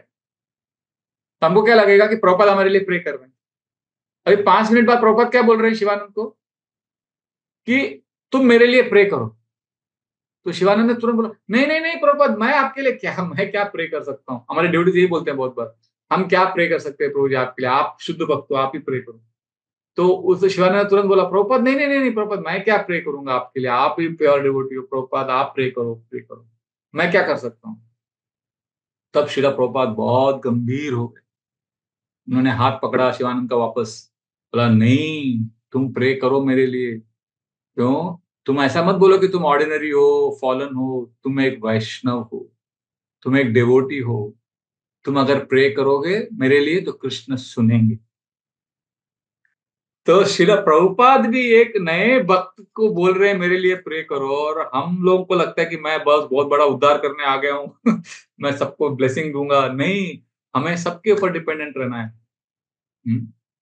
और यही मूड में ना नलकुबेर मणिगिरी का जो पूरा चैप्टर है, ये यही मूड में है कि हालांकि वो इतने उद्दंड थे, सोचिए वो इतने गंदे थे, वो लोग इतने एरोगेंट थे कि उनको श्राप मिला, पर इतना वो अभी इतना ह्यूमिलिटी हो गया। और एंड में ना जब वो भगवान को अभी जाने वाले हैं छोड़ के, जाते जाते वो एक आशीर्वाद मांगते हैं भगवान से। एक तो आशीर्वाद मांगा उन्होंने कि हम गुरु की सेवा करें, फिर गुरु की सेवा के साथ साथ हमको क्या चाहिए। तो बहुत सुंदर प्रार्थना है, नलकुबेर मणिगिरी का प्रेयर है। आप इसे फिर ध्यान से सुनिए, इसमें वो क्या आशीर्वाद की याचना कर रहे हैं। वाणी गुणानुकथने श्रवणो कथायाम अस्तौ च कर्मसु मनस्तव पादयोर्नाम स्मृत्याम शिरस्तव निवास जगत प्रणामे दृष्टि सताम दर्शनेस्तु भवत तनूनाम। वो कहते हैं, हाँ, पहला चीज मांग रहे हो वाणी गुणानुकथने, बस भगवान हमको आप चांस दो, हम हमेशा आपको ग्लोरीफाई करते रहे, बस आपके बारे में बोलते रहे सबको। वाणी गुणानुकथने श्रवणो कथायाम, और बाद में आपके बारे में पहले हम ग्लोरीफाई करना चाहते हैं सब जगह, और सब ग्लोरीफाई करने के बाद फिर आपके बारे में हम सुनना भी चाहते हैं। हस्तौ च कर्मसु, और अपने हाथों से आपकी सेवा करना चाहते हैं। हस्तौ च कर्मसु मनस्तव पादयोर्न, और अपने मन को हमेशा आपके चरण कमलों पर ध्यान करना चाहते हैं। और क्या करना चाहते हैं? स्मृत्याम शिरस्तव निवास जगत प्रणामे, हमेशा आपके जो डीटी फॉर्म है उसके सामने अपने सर को टेक कर दंडवत प्रणाम करना चाहते हैं। और दृष्टि, हम हमारा ये रिक्वेस्ट है कि हमारी नजर, अभी देखिए पहले थोड़ी, मतलब थोड़ा नहीं, बहुत साल पहले जब उनको श्राप मिला तो उनकी दृष्टि कहाँ थी? वो नग्न लड़कियों को देख, लड़कियों का संग कर रहे थे, मंदाकिनी गंगा में अय्याशी कर रहे थे, और वो गलत चीजों को देख रहे थे, गलत चीजों का संग कर रहे थे। और अभी बोल रहे हैं दृष्टि सताम, अपने आंखों से, हे भगवान आप बस ये ब्लेसिंग दो कि हम अपने आंखों से केवल डेवोटीज को देखें। हम अपनी आंखों से क्या क्या देखते हैं? नेटफ्लिक्स देखते हैं, यूट्यूब देखते हैं, सब गंदा गंदा चीज देखते हैं। वो बोल रहे हैं अपने आंखों को, बोल रहे हैं कि हम केवल भक्तों को देखना चाहते हैं अपनी आंखों से, किसी और को नहीं देखना चाहते। एक जमाना था जब वो भक्तों को अवॉइड कर रहे थे, नारद मुनि आए, वो नारद मुनि को देखकर भी उन्होंने नहीं देखा, दृष्टि सताम, उनको इग्नोर किया। और अभी बोल रहे हैं कि हम केवल भक्तों को देखना चाहते हैं। दृष्टि सताम दर्शनेस्तु भवत तनु नाम, और अपने बॉडी को टच, हम लोग टच करते हैं, वो बोलते हैं कि हमको बस डेवोटीज को एम्ब्रेस करना है, डेवोटीज के संग। अभी लड़कियों का संग कर रहे थे, वो गलत काम कर रहे थे, और अभी बोल रहे हैं बस हमको डेवोटीज को एम्ब्रेस करना है, डेवोटीज को देखना है, आपके ग्लोरिफिकेशन करना है। ये डेवोटीज का डिजायर।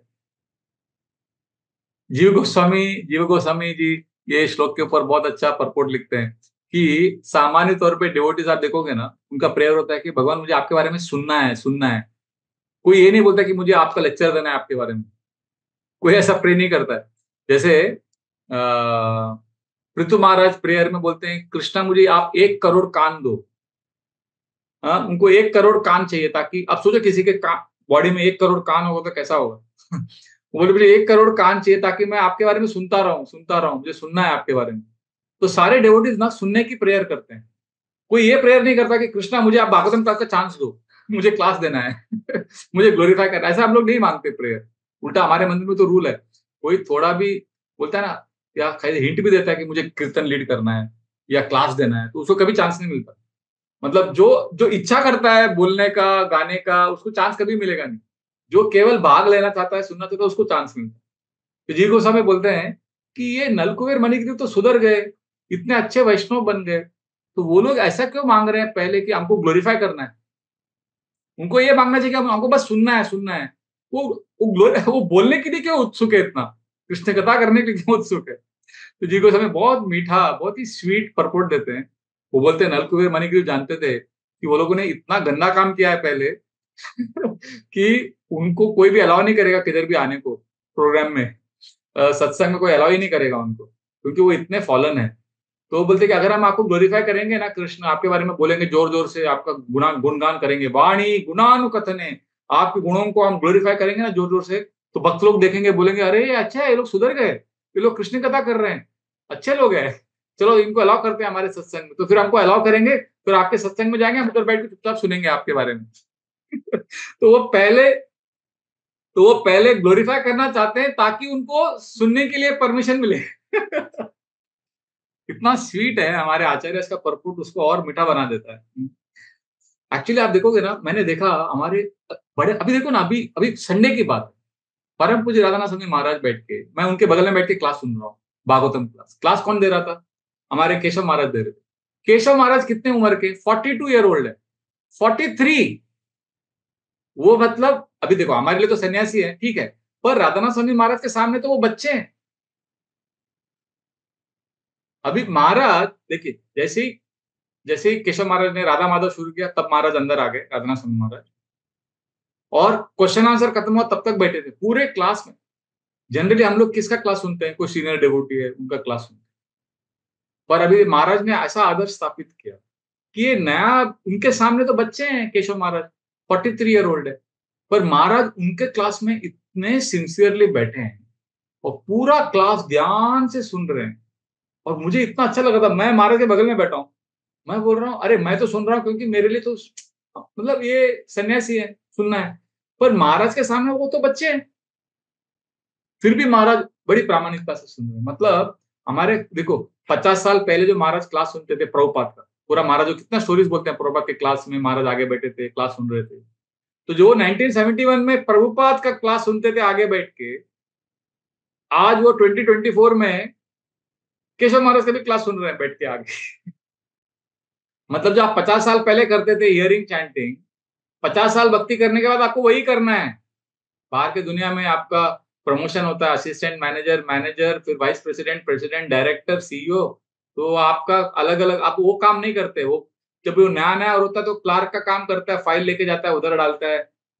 मेरी बहन को कोका कोला में वो कंपनी में जॉब मिला था, तो वो बोलती थी कि उनको ट्रक में जाना पड़ता था, कोका कोला रखना पड़ता था।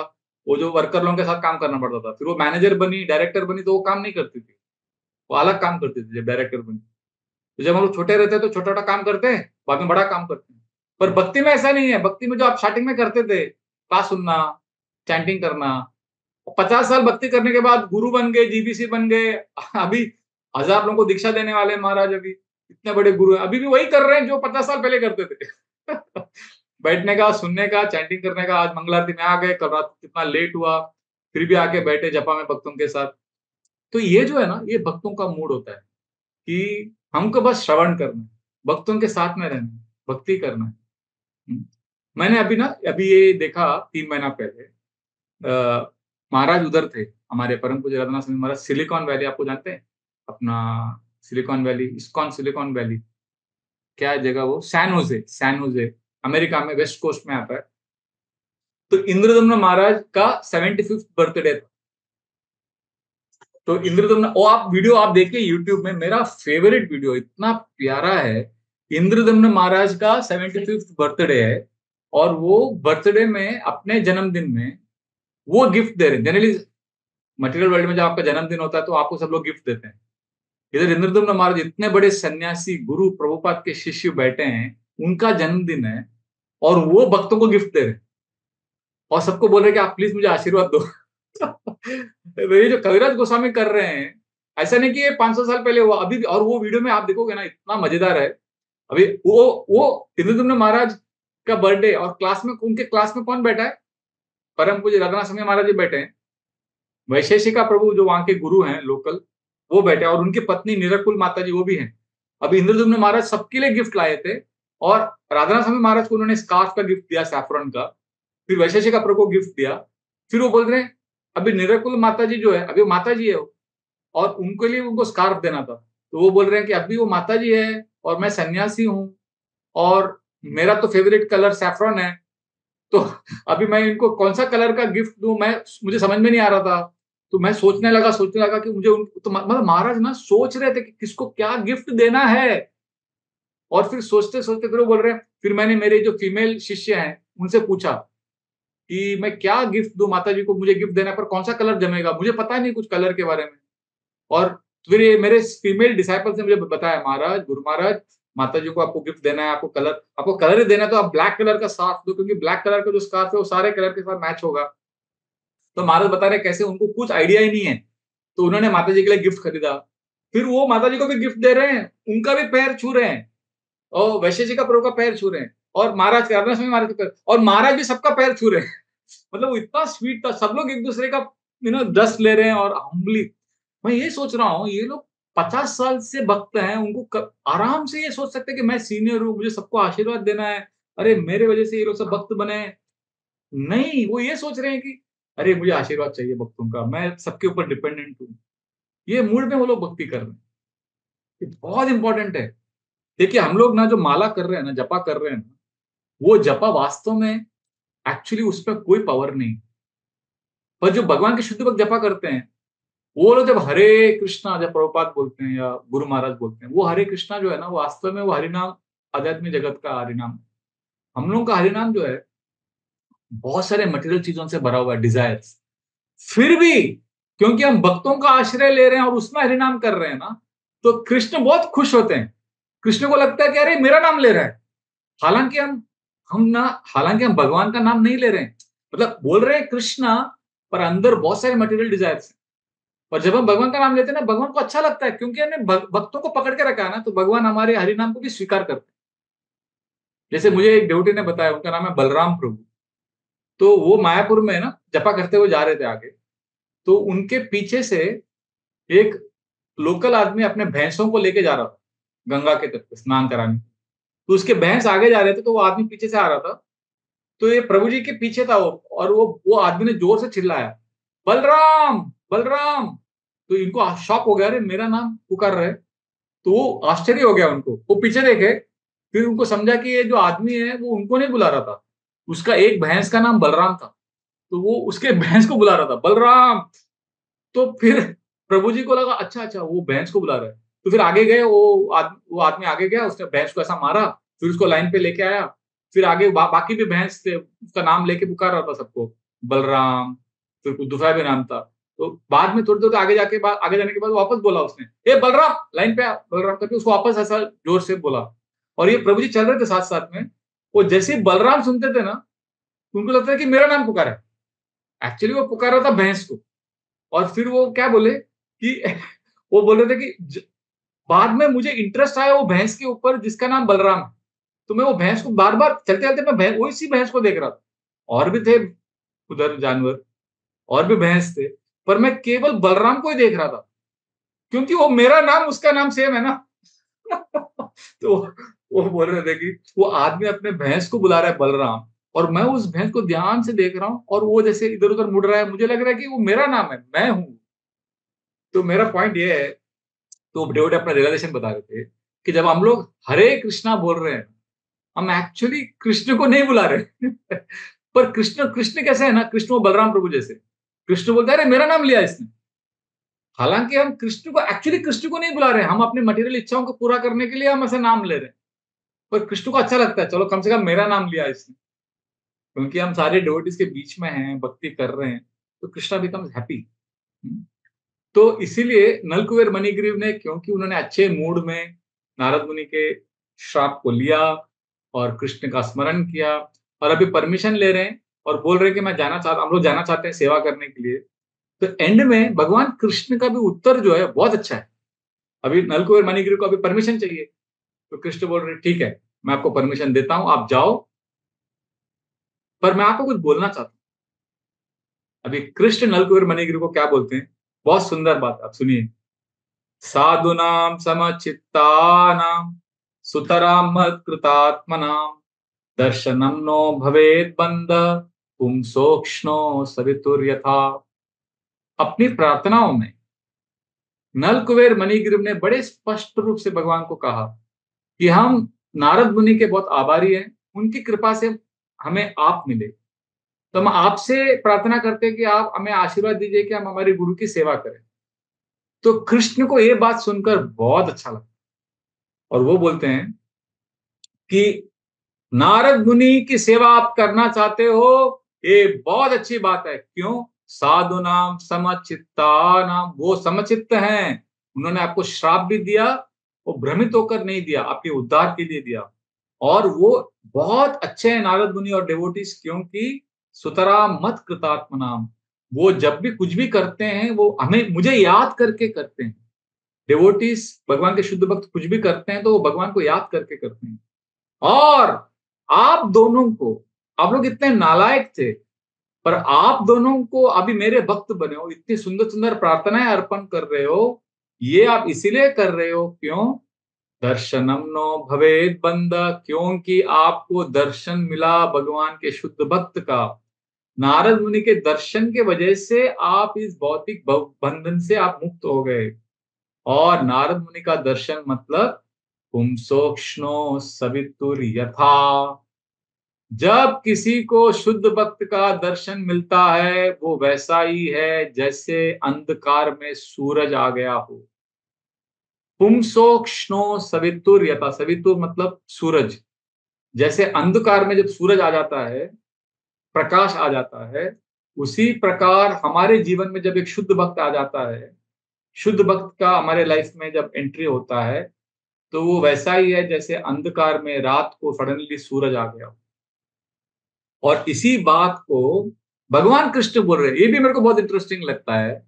भागवतम में व्यासदेव भगवान को ग्लोरीफाई करते करते बोलते हैं कि भगवान सूरज हैं, और भगवान बोल रहे हैं डेवोटी सूरज है। ये बहुत मुझे इंटरेस्टिंग लगा। देखिए जैसे भागवतम जब शुरू होता है तो हम ये श्लोक पढ़ते हैं ना, आपने सुना होगा, कृष्णे सदामो उपगते धर्म ज्ञानाभिः सह कलो नष्ट दृशामेशा पुराणार्को धनोदिता। भागवतम, कृष्ण जो है वो अर्क हैं, वो सूरज हैं, और जब भगवान कृष्ण चले गए तो फिर पूरा अंधकार छा गया, पर भागवतम जो कृष्ण से अभिन्न है वो सूर्य के समान उसने पूरे अंधकार को निकाल दिया। पर इंटरेस्टिंग ये है कि भगवान को हम सूर्य मानते हैं, पर भगवान भक्तों को सूर्य मानते हैं। ये बहुत सुंदर भागवतम में ये उत्प्रेक्षा है इस तरह से। इसीलिए मैं इस बात को दोहराना चाहता हूँ जो हमने कल डिस्कस किया। हम लोग मायावादी नहीं हैं, केवल भक्तों की स्तुति नहीं करते, हम कृष्ण की भी स्तुति करते हैं। और हम सहज ये भी नहीं है कि हम केवल कृष्ण की स्तुति करेंगे, हम कृष्ण के साथ-साथ भक्तों की भी स्तुति करेंगे। हमें दोनों ज़रूरत है। क्योंकि हमारे जीवन में श्रील प्रभुपाद जी ने जो किया है, वो उसका आभार हम कभी पूरा नहीं कर, मतलब we will never be able to express the gratitude completely. देखिए, एक श्रील प्रभुपाद जी का पास टाइम है जिससे बहुत हमें मालूम पड़ता है कि प्रभुपाद का क्या पोज़ीशन था। ये दीनदयाल प्रभु बोलते हैं, श्रील प्रभुपाद के वो शिष्य हैं, कि एक बार ना कीर्तन चल रहा था। तो कीर्तन में सब लोग डिवोटी नाच रहे थे, कीर्तन चल रहा था और प्रभुपाद भी खड़े होके देख रहे थे कीर्तन। और प्रभुपाद ने एकाएक अचानक वो कीर्तन में वो जोर-जोर से हँसने लगे। अभी कीर्तन चल रहा है, सब कीर्तन में भाग ले रहे हैं और कोई हँसने लगा तो आपको भी आश्चर्य होगा ना। तो प्रभुपाद हँसने लग गए जोर-जोर से। तो दीनदयाल प्रभु को लगा, अरे प्रभुपाद क्यों हँस रहे हैं? तो वो गए, वो बोले, श्रील प्रभुपाद आप कीर्तन में आप हँस क्यों रहे हो? तो श्रील प्रभुपाद का उत्तर जानता है कोई? क्या बोला प्रभुपाद ने? प्रभुपाद ने कहा, मैं इसलिए हँस रहा हूँ क्योंकि मैंने कीर्तन में नारद मुनि को देखा। मैंने नारद मुनि को देखा इसलिए मैं बहुत हँस रहा। तो दीनदयाल प्रभु शॉक हो गए, बोले कीर्तन में नारद मुनि आए थे? तो प्रभुपाद ने कहा हाँ। तो फिर दीनदयाल प्रभु ने बोला, अच्छा, तो नारद मुनि कीर्तन में क्या कर रहे थे प्रभुपाद? तो प्रभुपाद ने कहा, नारद मुनि भी कीर्तन में जोर-जोर से हँस रहे थे, इसलिए उनको देख के मैं भी हँस रहा था। तो फिर तो फिर दीनदयाल प्रभु ने बोला, नारद मुनि हँस रहे थे कीर्तन में, वो क्यों हँस रहे थे? फिर प्रभुपाद ने बोला, वो हँस रहे थे ये और हँसते-हँसते बोल रहे थे कि अरे ये सब नालायक लोग डिवोटी बन गए, आहाहा करके वो हँस रहे थे। मतलब वो सारे हिप्पी लोगों को देख के नारद मुनि को बहुत हँसी आ रही थी, मतलब खुशी से हँसी आ रही थी। अरे ये लोग डिवोटी बन गए, अरे बाप रे! ये भी डिवोटी बन गए और जोर-जोर से वो हँस रहे थे। तो नारद मुनि को हँसते हुए देखकर प्रभुपाद भी जोर-जोर से हँसने लगे। तो मेरा पॉइंट ये है कि हम जिनका संग कर रहे हैं, मतलब जिनके मूवमेंट में हम आए हैं, श्रील प्रभुपाद तो कितनी बार ऐसा बोलते थे कि नारद मुनि आए, मैंने देखा यमराज बैठे हैं कीर्तन में। तो श्रील प्रभुपाद का वो पोज़ीशन था, वो लेवल पे थे श्रील प्रभुपाद। सो ये मूवमेंट पे हम जुड़े हैं जहाँ पर इस तरह का हमें शेल्टर मिला है। एक बार महामाया माताजी बोलती है कि वो बोल रही हैं कि एक बार श्रील प्रभुपाद जी को इंटरव्यू में प्रेस रिपोर्टर ने पूछा कि स्वामी जी आप इंडिया से आए हो, इंडिया में ऐसे बहुत सारे साधु संत हैं जो ऐसा जादू करते हैं, जो ऐसा राख से घड़ी निकालते हैं, कोई ऐसा दवाई निकाल के देते हैं, ऐसा मैजिक, आप भी ऐसा कुछ मैजिक कर सकते हो क्या? आप करते हो क्या जादू ऐसा? तो प्रभुपाद ने कहा मेरा जादू सबसे बड़ा जादू है। बोला क्या जादू आप करते हैं? तो प्रभुपाद ने अपना हाथ ऐसे किया और सारे डिवोटीज को दिखाया। बोला आप ये डिवोटीज को देख रहे हो? ये जो सारे डिवोटीज है ना, ये लोग जो हैं ये मेरा मैजिक है। मैंने उनको डिवोटी बनाकर मैंने मैजिक क्रिएट किया। मतलब हम लोग जो है ना, अभी आपको मैं देख रहा हूँ यहाँ पर स्क्रीन में सब तिलक लगाए हैं, बहुत लोग स्माइल कर रहे हैं। आप जो है ना प्रभुपाद का मैजिक है। हम लोग प्रभुपाद का मैजिक है। मतलब हम लोग डिवोटी बन गए, मतलब डिवोटी नहीं है हम वैसे, पर हम लोग भक्ति में इंटरेस्ट दिखा रहे हैं, मतलब ये प्रभुपाद का मैजिक ही है और क्या है। और अगर हम प्रभुपाद के मूवमेंट से ना प्रामाणिकता से जुड़े रहेंगे, कृष्णा 100% हमारा ख्याल रखते हैं। ये गारंटी है क्योंकि हम भक्तों के साथ हम अटैच हो गए ना। हुँ? जैसे मैं आपको एग्जांपल देता हूँ, जयानंद प्रभु का नाम सुना है आपने? जयानंद प्रभु। वो प्रभुपाद कोई भी इस्कॉन का रथ यात्रा होता है किधर भी, तो जगन्नाथ, बलदेव, सुभद्रा तो रहेंगे ही, साथ में जयानंद प्रभु का फोटो 100% रहेगा। जयानंद प्रभु को रथ यात्रा के आचार्य बताया जाता है। उन्होंने श्रील प्रभुपाद के जो जगन्नाथ बलदेव का रथ यात्रा है उसमें बहुत सेवा की है। कभी हम फ्यूचर में कभी एक क्लास पूरा जयानंद प्रभु के ऊपर देंगे।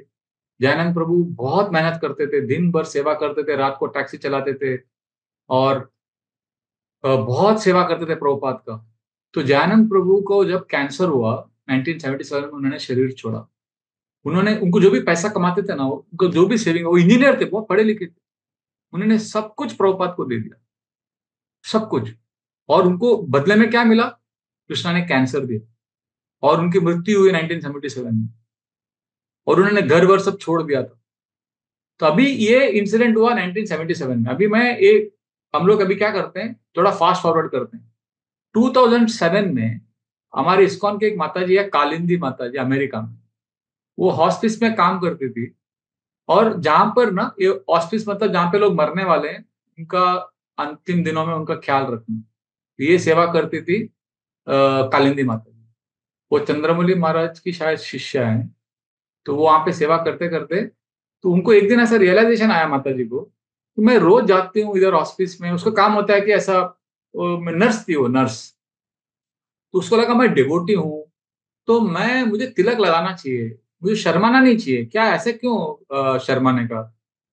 तो उसको ऐसा रियलाइजेशन आया, और माता जी ने तिलक लगाया और कट्टीमाला भी ऐसा दिखने दिया। और वो माता जी बोली, आज मैं जाऊंगी हॉस्पिटल में तिलक लगा। वो तिलक लगा के आई, और वो रोज मिलती थी, वैसे पेशेंट्स, अलग अलग पेशेंट्स को मिलती थी वो। तो कालिंदी माता जी ने उस दिन एक माता जी को उधर, वो एक हॉस्पिटल में एक पर्टिकुलर बेड में एक माता जी, बूढ़ी माता जी थी, वो शरीर छोड़ रही थी। तो उसके सामने गई, और उसको उसने गंगा का जल दिया और हरे कृष्णा बोला। और वो बूढ़ी माता जी रोज आती थी, कालिंदी माता जी उसको कुछ तो बोल के जाती थी, पर आज वो तिलक देखकर, वो बूढ़ी जो माता जी एकदम शरीर छोड़ने वाली थी, उसने कालिंदी माता जी को देखकर जोर से कहा, हाँ हरे कृष्णा। मतलब वो खुश हो गए कि हरे कृष्णा की माता जी है। तो कालिंदी माता जी को शॉक हुआ। कालिंदी माता जी ने लगा कि अरे ये हरे कृष्णा बोल रही है, ये तो अमेरिका अमेरिका में अभी सब लोग हरे कृष्णा थोड़ी होते हैं, अमेरिकन माता जी है। मुझे देखकर तिलक देखकर ये माता जी को, बूढ़ी माता जी को समझ गया कि मैं हरे कृष्णा हूँ। तो कालिंदी माता जी ने भी कहा, हरे कृष्णा माता जी, आप जानते हैं हरे कृष्णा को? तो वो ऐसा करने लगे, सर हिलाने लगे, और इतना बड़ा स्माइल दिया उसने, और हरे कृष्णा बोल के उसने अपना शरीर छोड़ दिया। तो जैसे उसने शरीर छोड़ा, तो फिर वो माता जी, नर्स है कालिंदी माता, तो बाहर गई। तो बाहर वो एक लड़का था, और एक एक मिडिल एज माता जी थी, जो कालिंदी माता जी की उम्र की थी। तो वो दोनों अंदर आए। तो वो दोनों ने देखा कालिंदी माता जी को, बोला आप हरे कृष्णा है? तो कालिंदी माता जी ने कहा, आप लोग जानते हैं क्या, आपकी ये जो माता जी थी इधर, वो भी हरे कृष्णा बोल के गुजर गई। तो वो लोग दोनों ने कहा, हाँ हरे कृष्णा हम लोग जानते हैं, क्योंकि हमारे जयानंद प्रभु को जानते हैं आप, जयानंद? तो कालिंदी माता जी ने कहा, कौन जयानंद? वो जयानंद जो रथ यात्रा वाले। तो वो लड़के ने, वो 13 साल का लड़का था, उसने कहा, हाँ जयानंद प्रभु को जानते हैं आप? तो माता जी ने कहा, हाँ हमको, हमारे तो बहुत बड़े हीरो हैं वो। तो फिर वो लड़के ने कहा, जयानंद प्रभु मेरी माँ के भाई हैं, और ये जो गुजर गई उनके बेटे हैं। मतलब वो जो माता जी जो गुजर गई, वो जयानंद प्रभु की माँ थी। सोचिए, ये माता जी, कालिंदी माता जी को रात उस दिन सुबह लगा कि मुझे तिलक लगा के जाना चाहिए। वो तिलक देखकर वो बूढ़ी माता जी को समझ गया कि ये हरे कृष्णा है। देखिए कैसे भगवान ने ख्याल रखा। 30 साल पहले जयानंद प्रभु ने अपना जीवन कृष्ण की सेवा में लगा दिया, और 1977 में वो गुजर गए। पर उनकी माँ का ख्याल रखा भगवान ने 30 इयर्स लेटर, और सही टाइम पे डिवोटी को भेजा, और डिवोटी ने हरे कृष्णा उनको सुनाया, और उन्होंने हरे कृष्णा सुनते सुनते शरीर छोड़ा। मतलब भगवान का जो sense of timing, direction, planning, इसको कोई आप बीट ही नहीं कर सकते। जैसे मैं सोचता हूँ, मेरे लाइफ में भी ना, मेरे पिताजी, मतलब एक साउथ साउथ इंडिया के ब्राह्मण है, ठीक है? हमारे घर में कभी प्रोग्राम नहीं हुआ, कीर्तन नहीं, कथा कुछ नहीं, और कभी कुछ ऐसा होता नहीं था। और रिटायर होके मेरे पिताजी गाँव में अपना काम कर रहे हैं, मंदिर जाते थे, अपना करते थे। और मैं बद्रीनाथ में हूँ, और हमारे बॉम्बे के 50 डिवोटीज उडुपी में हैं। तो मुकुंद चैतन्य प्रभु मेरे को फ़ोन करके बोलते हैं, हम लोग उडुपी में हैं। मैंने कहा, घर पे जाओ, मेरे पिताजी को, मम्मी-डैडी को मिलो। तो वो लोग 50 लोग घर पे गए, और मेरी मम्मी ने सबके लिए प्रसाद बनाया था। सर्विंग किया माँ ने, भजन गाया कृष्ण का, और वो लोगों ने मेरे पिताजी के और मम्मी के साथ बैठ के, सब भक्तों ने अच्छे से नरसिंह आरती किया। वो यात्रा में गए थे बस ऐसे ही। और ट्यूसडे का दिन था, अच्छे से नरसिंह आरती किया और मेरे पिताजी बैठे हैं, सुन रहे हैं। सारे डिवोटीज का सत्कार किया, सारे डिवोटीज को प्रसाद खिलाया और सारे डिवोटीज गए और उसी रात को मेरे पिताजी गुजर गए। मतलब अभी देखिए, पूरा लाइफ में कभी प्रोग्राम नहीं किया, कभी डिवोटीज को घर पे नहीं बुलाया, अभी डिवोटीज पहुंच गए। कृष्ण को मालूम था कि अभी जाना है इनको रात को, तो शाम को भेज दिया कृष्णा ने।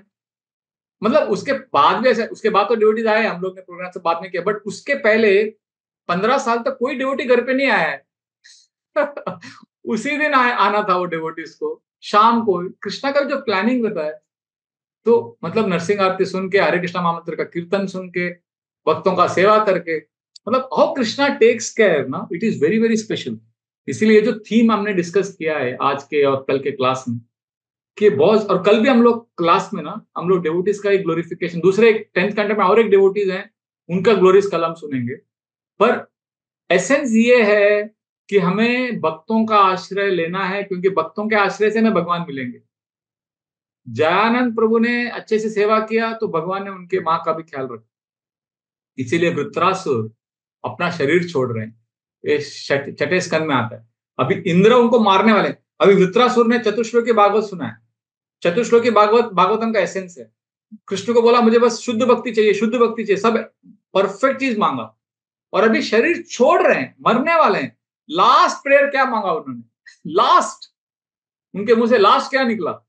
ममोत्तम श्लोक जनेषु सख्यम संसार चक्रे भ्रमत स्वकर्म भी त्वन्मायात्मात्मदार गेहेश आसक्त चित्तस्य ननात भूयात्।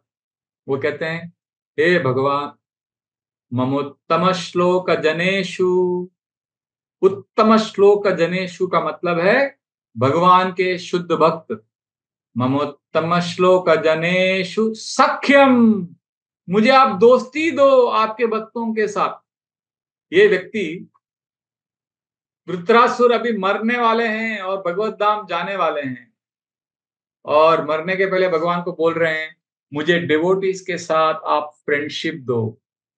ममोत्तम श्लोक जनेषु सख्यम संसार चक्रे भ्रमत स्वकर्म भी। अगर ये डिवोटीज के साथ फ्रेंडशिप नहीं रहेगा तो मैं मटेरियल वर्ल्ड में घूमता रहूंगा।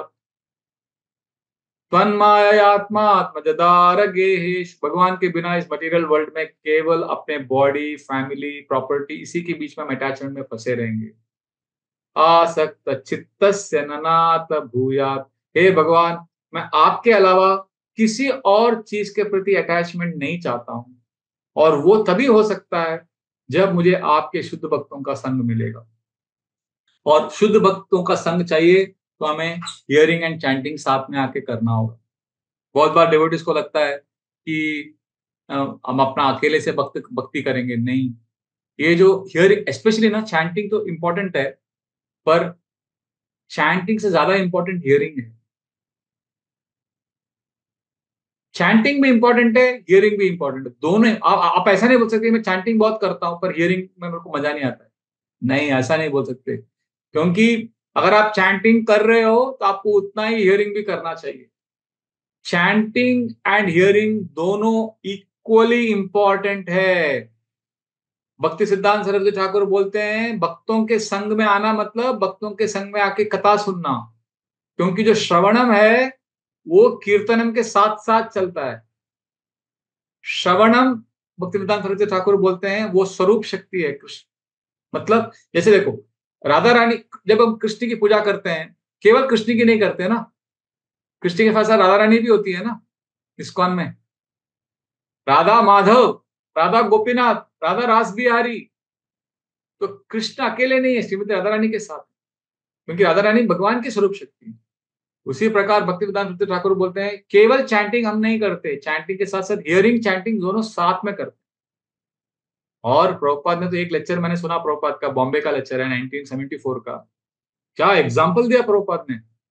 बोलते हैं कि हियरिंग करेंगे तो ही हम कृष्ण के नजर में आएंगे। और हियरिंग क्या करते हैं हम, कि चैंटिंग करो, फिर चैंटिंग करने का। चैंटिंग करने का, क्योंकि वो हियरिंग करते हैं, और चैंटिंग करने के बाद वापस हियरिंग करने कि चैंटिंग कैसे करना चाहिए। तो क्लास में, वो बॉम्बे के क्लास में प्रभुपाद क्या एग्जांपल देते हैं, प्रभुपाद बोलते हैं कि मैं जब कॉलेज में था, अभी ये 1910 की बात, मतलब 100 साल पहले भी यही सिस्टम था जो आज है। मुझे अच्छा लगा कॉलेज का सिस्टम प्रभुपाद बता रहे हैं। वो बोलते थे कि हमारे कॉलेज में डिग्री मिलता था, पास हो गया तो डिग्री मिलता था। तो वो बोलते हैं कि हम लोग भी भक्ति में ना, हमको कृष्ण डिग्री देंगे कि आप शुद्ध भक्त बन गए। पर प्रभुपाद बोलते हैं जैसे आपको कृष्ण डिग्री देते हैं ना, वो तभी देंगे जब आप एग्जाम पास करोगे। जैसे कॉलेज में डिग्री मिलता है अगर आप एग्जाम पास करेंगे।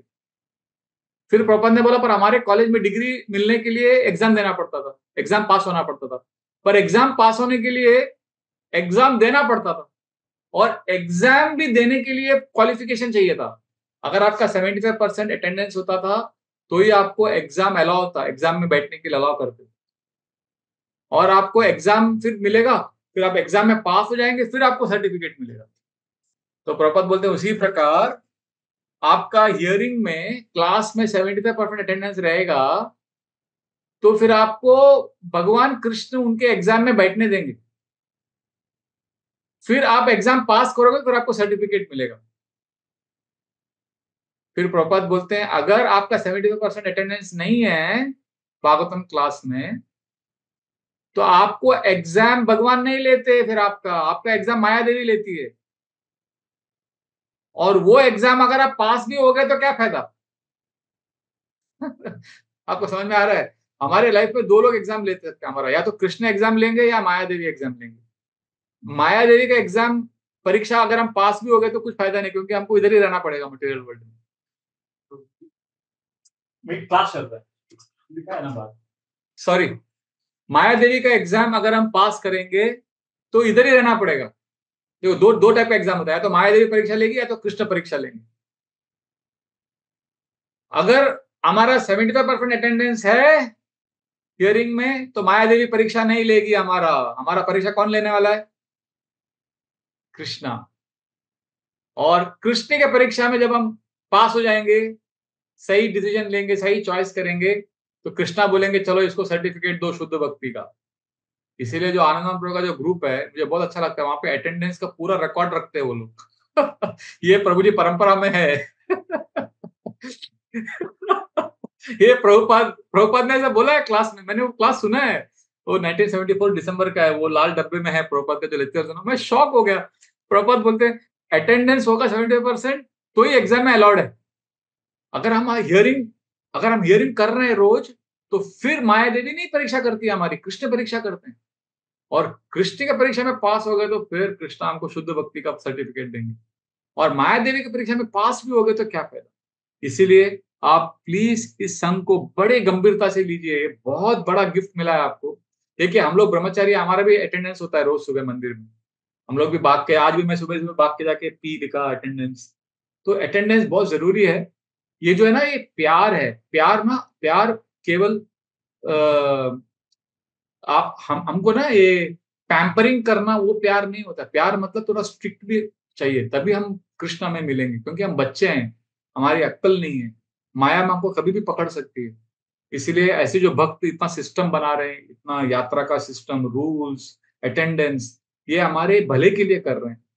और ये श्रीला प्रभुपाद जी की भी इच्छा थी। तो अगर हम इस मूड में भक्ति करेंगे तो हम भक्ति में बहुत प्रगति करेंगे। और अभी हमने दो पार्ट डिस्कस किया ये सीरीज में, भक्त भक्त और भगवान की जो जुगलबंदी है उसके ऊपर। कल हम लोग 10th कैंटो से और एक चैप्टर पढ़ेंगे, जहां पर और एक बहुत ही स्पेशल डिवोटी का ग्लोरिफिकेशन कृष्ण भी करते हैं और सुखदेव गोस्वामी करते हैं। और ये इतना अच्छा है, ये चैप्टर पढ़ने के बाद ना हमको लगता है कि कृष्ण कितने अच्छे हैं। आप भले कुछ भी नहीं होगा आपके पास मटेरियल लाइफ में, पर अगर प्यार है ना कृष्ण के लिए, तो आपको कृष्ण सब कुछ दे देंगे। मतलब कृष्ण के लिए कोई एक्सटर्नल चीज नहीं चाहिए हमको कृष्ण पाने के लिए। और ये आपको जानना है तो सस्पेंस रखा है मैंने थोड़ा। कल आप आइए 3 बजे। और हम वो 10th कैंटो से इस पास्टर्म को और डिटेल में सुनेंगे। और हम और उसका मेन एसेंस ये है कि how if you are a sincere devotee, Krishna you can get and you don't need anything else. कोई आपको नेम, फेम, क्वालिफिकेशन, डिग्री, पैसा कुछ नहीं चाहिए। तो वो हम लोग कल डिस्कस करेंगे। मैं अभी कथा को भागवतम को यहीं पर विराम देना चाहता हूँ, क्योंकि क्वेश्चंस कल भी बहुत थे, तो हम लोग थोड़ा क्वेश्चंस 5 बजे तक ले सकते हैं। फिर 5 बजे हमको हमारे झूलन यात्रा में जाना है, मंदिर में सेवा है। थैंक यू विपुल प्रभु, I am all up to you. Question answers अगर आपको करना है अभी तो कर सकते हैं, या बिफोर क्वेश्चन आंसर्स किसी को कुछ अगर करेक्शन करना है, विपुल प्रभु आप या आनंदराम प्रभु या पार्थ गोविंद प्रभु, आप तो सब सीनियर डिवोटीज हैं यहाँ पर। आप लोगों को लगा कि मैंने कुछ गलत बोल दिया तो आप उसको सुधार सकते हो, अभी टाइम है।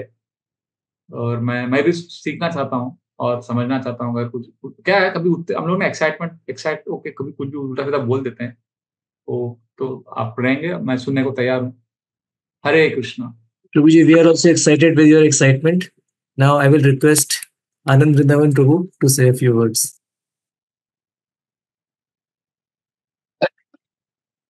ओम अज्ञानतिमिरन्धस्य ज्ञानाञ्जनशलाकाय चक्षुरुन्मीलितं येन तस्मै श्री गुरुवे नमः। प्रभु जी, मेरे पास कोई शब्द नहीं है आपका आज का क्लास सुनने के बाद। आई एम सो ग्रेटफुल प्रभु जी, सो ग्रेटफुल। आज जो है आपने मुझे बहुत एसेंस दे दिया। और आज में जब ये आपका क्लास सुन रहा था तब मुझे लग रहा था कि कृष्णा ने हमको बहुत बहुत ऊंची कृपा दे दी है। ये क्या कृपा है प्रभु जी। आज जो है कितना है 164 65 डिवोटीज जो है हम लोग आप बैठे हैं। 90% डिवोटीज जो है प्रभु हम एक दूसरे को पहचानते नहीं थे। वाह। कोई एक दूसरे को पहचानते नहीं थे प्रभु। हम एक दूसरे को जानते भी नहीं थे। हमने एक दूसरे को मिले भी नहीं थे। हमने कभी भी जो है किसी भी डिवोटी का बैकग्राउंड भी समझा नहीं था कि ये कौन है। हमने एक दूसरे को प्रीच भी नहीं किया था। कैसे हम आ गए साथ में समझ में नहीं आ रहा है। और फिर आने के बाद में इतना हाई स्टैंडर्ड जो है कृष्णा कॉन्शियसनेस का, नो डाउट कैसे हो गया हमको भी समझ में नहीं आ रहा है। कृष्णा अंदर से इंस्पिरेशन सबको देते रहे और हम करते रहे। और आज मैं देख रहा हूं प्रभु जी इतना हाई स्टैंडर्ड, सो कॉल हाई स्टैंडर्ड प्रभु ये हो रहा है। आप नहीं मानेंगे प्रभु, कल जो है हमारे यहाँ पे डिवोटीज आए थे और उसमें वो डिवोटीज में जो है ऐसे डिवोटीज थे कि जो थोड़े सुबह में जपा में नहीं आए थे और आपके क्लास में आए थे, या तो आपके क्लास में आए थे और जपा में नहीं आए थे, या तो कम घंटे के लिए आए थे। वो 6 घंटा उन्होंने बैठा नहीं था, 5 घंटा या 4.5 घंटा बैठे थे। कल हमने रात को ही जो है विपुल प्रभु और दूसरे एक डिवोटी थे मनोज सतीजा प्रभु, उन्होंने सबका स्क्रीनिंग किया और कल 31 डिवोटीज को निकाल दिया हमने। क्योंकि वो डिवोटीज ने जो स्टैंडर्ड हम मेंटेन करना चाहते हैं वो 31 डिवोटीज को निकाला है हमने। तो विपुल प्रभु कल रात को ही मेरे को बहुत रोने लगे कि मैं कैसे ये सेवा कर सकता हूँ। मैंने बोला लेकिन जो है बाकी के डिवोटीज का जो है हम लोग वो स्टैंडर्ड मेंटेन करने के लिए हम कर रहे हैं, नहीं कि हमको जो है किसी के साथ में कुछ वो गड़बड़ करना है, लेकिन we wanted to maintain the standard. वो करने के बावजूद भी मैं देख रहा हूँ 165-67 डिवोटीज यहाँ पे बैठे हुए। ये दिखा रहा है प्रभु जी ये कैसे कृष्ण ने हमको सबको भेज दिया है। कैसे हो रहा है, क्या हो रहा है, समझ में नहीं आ रहा है प्रभु जी। मुझे भी नहीं समझ में आ रहा है, तभी मुझे समझ में आ रहा है कृष्ण ने कोई बहुत बहुत बहुत बड़ी कृपा दे दिया। कहाँ हमको ऐसा स्टैंडर्ड मिलता था प्रभु जी। यहाँ पे मैं बता सकता हूँ प्रभु जी, हमारे 4 साल हुए हैं ये जपा को। हमने 4 साल में सिर्फ 3 दिन ही जो है मिस किया है। जिस दिन हमारा 192 राउंड्स होता है उसके दूसरे दिन हम जपा नहीं करते, क्योंकि वो 21 घंटा जपा होता है, तो हम सुबह में टाइम पे हम उस दिन रेस्ट लेते। That is the only day in a year when we miss it. Otherwise पूरे साल के अंदर 365 डेज में 364 डेज हम जपा करते। और यहाँ पे ऐसे डिवोटीज बैठे हैं जो मैं इसका नाम नहीं बताना चाहूंगा प्रभु। ऐसे डिवोटीज है वो 4 साल में उन्होंने एक दिन भी मिस नहीं किया है। एक दिन भी मिस नहीं किया है। ऐसे डिवोटीज यहाँ पे बैठे हैं। मुझे कभी कभी लगता है कि क्या हो गया है, कहा कृष्ण ने हमको भेज दिया है यहाँ पे। कैसे ये डिवोटीज आ गए हमारे साथ में, हम कैसे यहाँ पे रह गए। और एक डिवोटीज जो है इतनी high standard of Krishna consciousness बता रहे, वो देखने के बाद में समझ में आ रहा है कृष्णा ने कुछ अहेतुक की कृपा हमारे जीवन में कर दिया है। ऐसी कृपा हमको दे दिया है। और आज जो है ना प्रभु जी, जब आपने क्लास दिया तब मुझे जो है कन्विक्शन हो गया, serving devotees is more important than serving Krishna. और ये कृष्णा ना, तो प्रभु I am so grateful and indebted to what class you gave today. It gives me so much immense pleasure and satisfaction. और एक कन्विक्शन आ रहा है प्रभु जी हमारे हृदय में कि ये जो हम जो कर रहे हैं ना, that is the best thing as per the shastra, as per the parampara, as per the way our acharya are doing it. अंदर से इतना सेटिस्फेक्शन और नरिशमेंट मिल रहा है, ऐसा लगता है भले हमको ऐसा ही करते रहना है, हमको कुछ नहीं चाहिए प्रभु। हमने सब लोगों ने एक नक्की कर लिया है, हमको कोई बड़ा प्रोजेक्ट नहीं चाहिए, हमको कोई जगह पे बड़ी बड़ी चीज नहीं करनी है, हमको सिर्फ हम साथ में आएंगे, एक दूसरे की सेल्फलेसली सेवा करते रहेंगे, एक दूसरे को मदद करते रहेंगे जो भी हमारे से हो सके, और हियरिंग एंड चैंटिंग को प्रायोरिटी दे करके पूरी जिंदगी इस तरह से निकालना चाहते हैं। तो प्रभु जब मैंने ये आपका आज क्लास सुना ना, तो मुझे इतना नरिशमेंट मिल रहा है आज। I feel it so happy. Why? Because मेरे को हमेशा एक डर लगता था प्रभु, कि हम लोग जो यहाँ पे कर रहे हैं ना, बहुत सब लोग ऐसा नहीं करते ना, तो मुझे डर लग रहा था कि मैं परंपरा के दूर तो नहीं जा रहा हूँ ना। मेरे को महाप्रभु की मर्सी मिलेगी ना, आचार्यों की मर्सी मिलेगी ना, ये सब डिवोटी को भी मर्सी मिलेगी ना। ऐसा ही मैं डांडा लेकर के इतना स्ट्रिक्टनेस कर रहे हैं, इतना डिसिप्लिन बना रहे हैं, ये कर रहे हैं, और कभी-कभी डिवोटीज भी गुस्से हो जाते हैं, लेकिन बोल नहीं सकते मुझे, क्योंकि जो है उनको ऐसा लगता है कि कैसे बोलेंगे, तो डर लगता है कुछ गड़बड़ तो नहीं हो जावे ना। लेकिन प्रभु आज इतना नरिशमेंट मिल रहा है कि हमारी परंपरा भी ऐसे ही कर रही बोल रही है। इतना ही डिसिप्लिन होना चाहिए, इतना ही। और डिसिप्लिन में देख रहा हूँ प्रभु जी, जितना हम ज्यादा डिसिप्लिन करने की कोशिश करते हैं ना, इतना जेन्युइन डिवोटी बढ़ रहा है प्रभु जी। डिवोटीज की number of devotees are increasing although we are becoming more stricter. ये मुझे कन्विक्शन मिल रहा है प्रभु जी, कि I think everything is going all right. तो प्रभु जी प्लीज कम, हमारे साथ में रहना, हमको गाइड करते रहना। हम कहाँ पर भी जो है भटकना नहीं चाहते प्रभु। हमको कहाँ पे गुरु वैष्णव आचार्य कहाँ पर भी हमको लाइफ में कॉम्प्रोमाइज नहीं करना है। हमको परंपरा के मुताबिक ही जाना है। हमको कहाँ पर भी डिविएशन नहीं चाहिए, क्योंकि हमको पक्का पता है जो है प्रभु, अहेतु की कृपा के बिना हमारे लिए कोई होप नहीं है। Causeless mercy is the only way. और अगर हमने परंपरा को थोड़ा भी डाइवर्ट किया ना, तो हमको कुछ नहीं मिलने वाला है। तो प्रभु, this type of classes are giving us so much nourishment. I, from my core of my heart, Prabhu, I'm feeling so grateful and indebted to you for giving this type of a class. This is what we want, Prabhu. शुद्ध भक्ति, लेकिन किस तरह से process होना चाहिए प्राप्त करने के लिए शुद्ध भक्ति। So Prabhu, thank you very much. From my core of my heart, I really touch your feet and say thank you from to you, Prabhu. Thank you very much, Prabhu. Hari Bol, Hare Krishna. I think many devotees want to ask question. I don't want to come in between, Prabhu. Thank you very much, Prabhu. Hari बोल। हरे कृष्णा। हमारे पास ज्यादा thank you प्रभु जी। आपने thank you for your word full of gratitude for Brajbihari Prabhu on behalf of all of us. Now will request जीवन कृष्ण प्रभु to ask his question. हरे कृष्णा, दंडवत प्रणाम प्रभु जी। प्रभु जी, मेरा एक question था कि आपने जो बताया कि कृष्णदास कविराज गोस्वामी ने रघुनाथ दास गोस्वामी से उन्होंने कथा सुना, लेकिन आपने उसमें बीच में बोला कि उन्होंने स्वरूप दामोदर गोस्वामी का भी संग प्राप्त किया, तो वो मैं बात को थोड़ा समझ नहीं पाया, तो थोड़ा क्लैरिफाई कर देंगे तो अच्छा रहेगा प्रभु जी।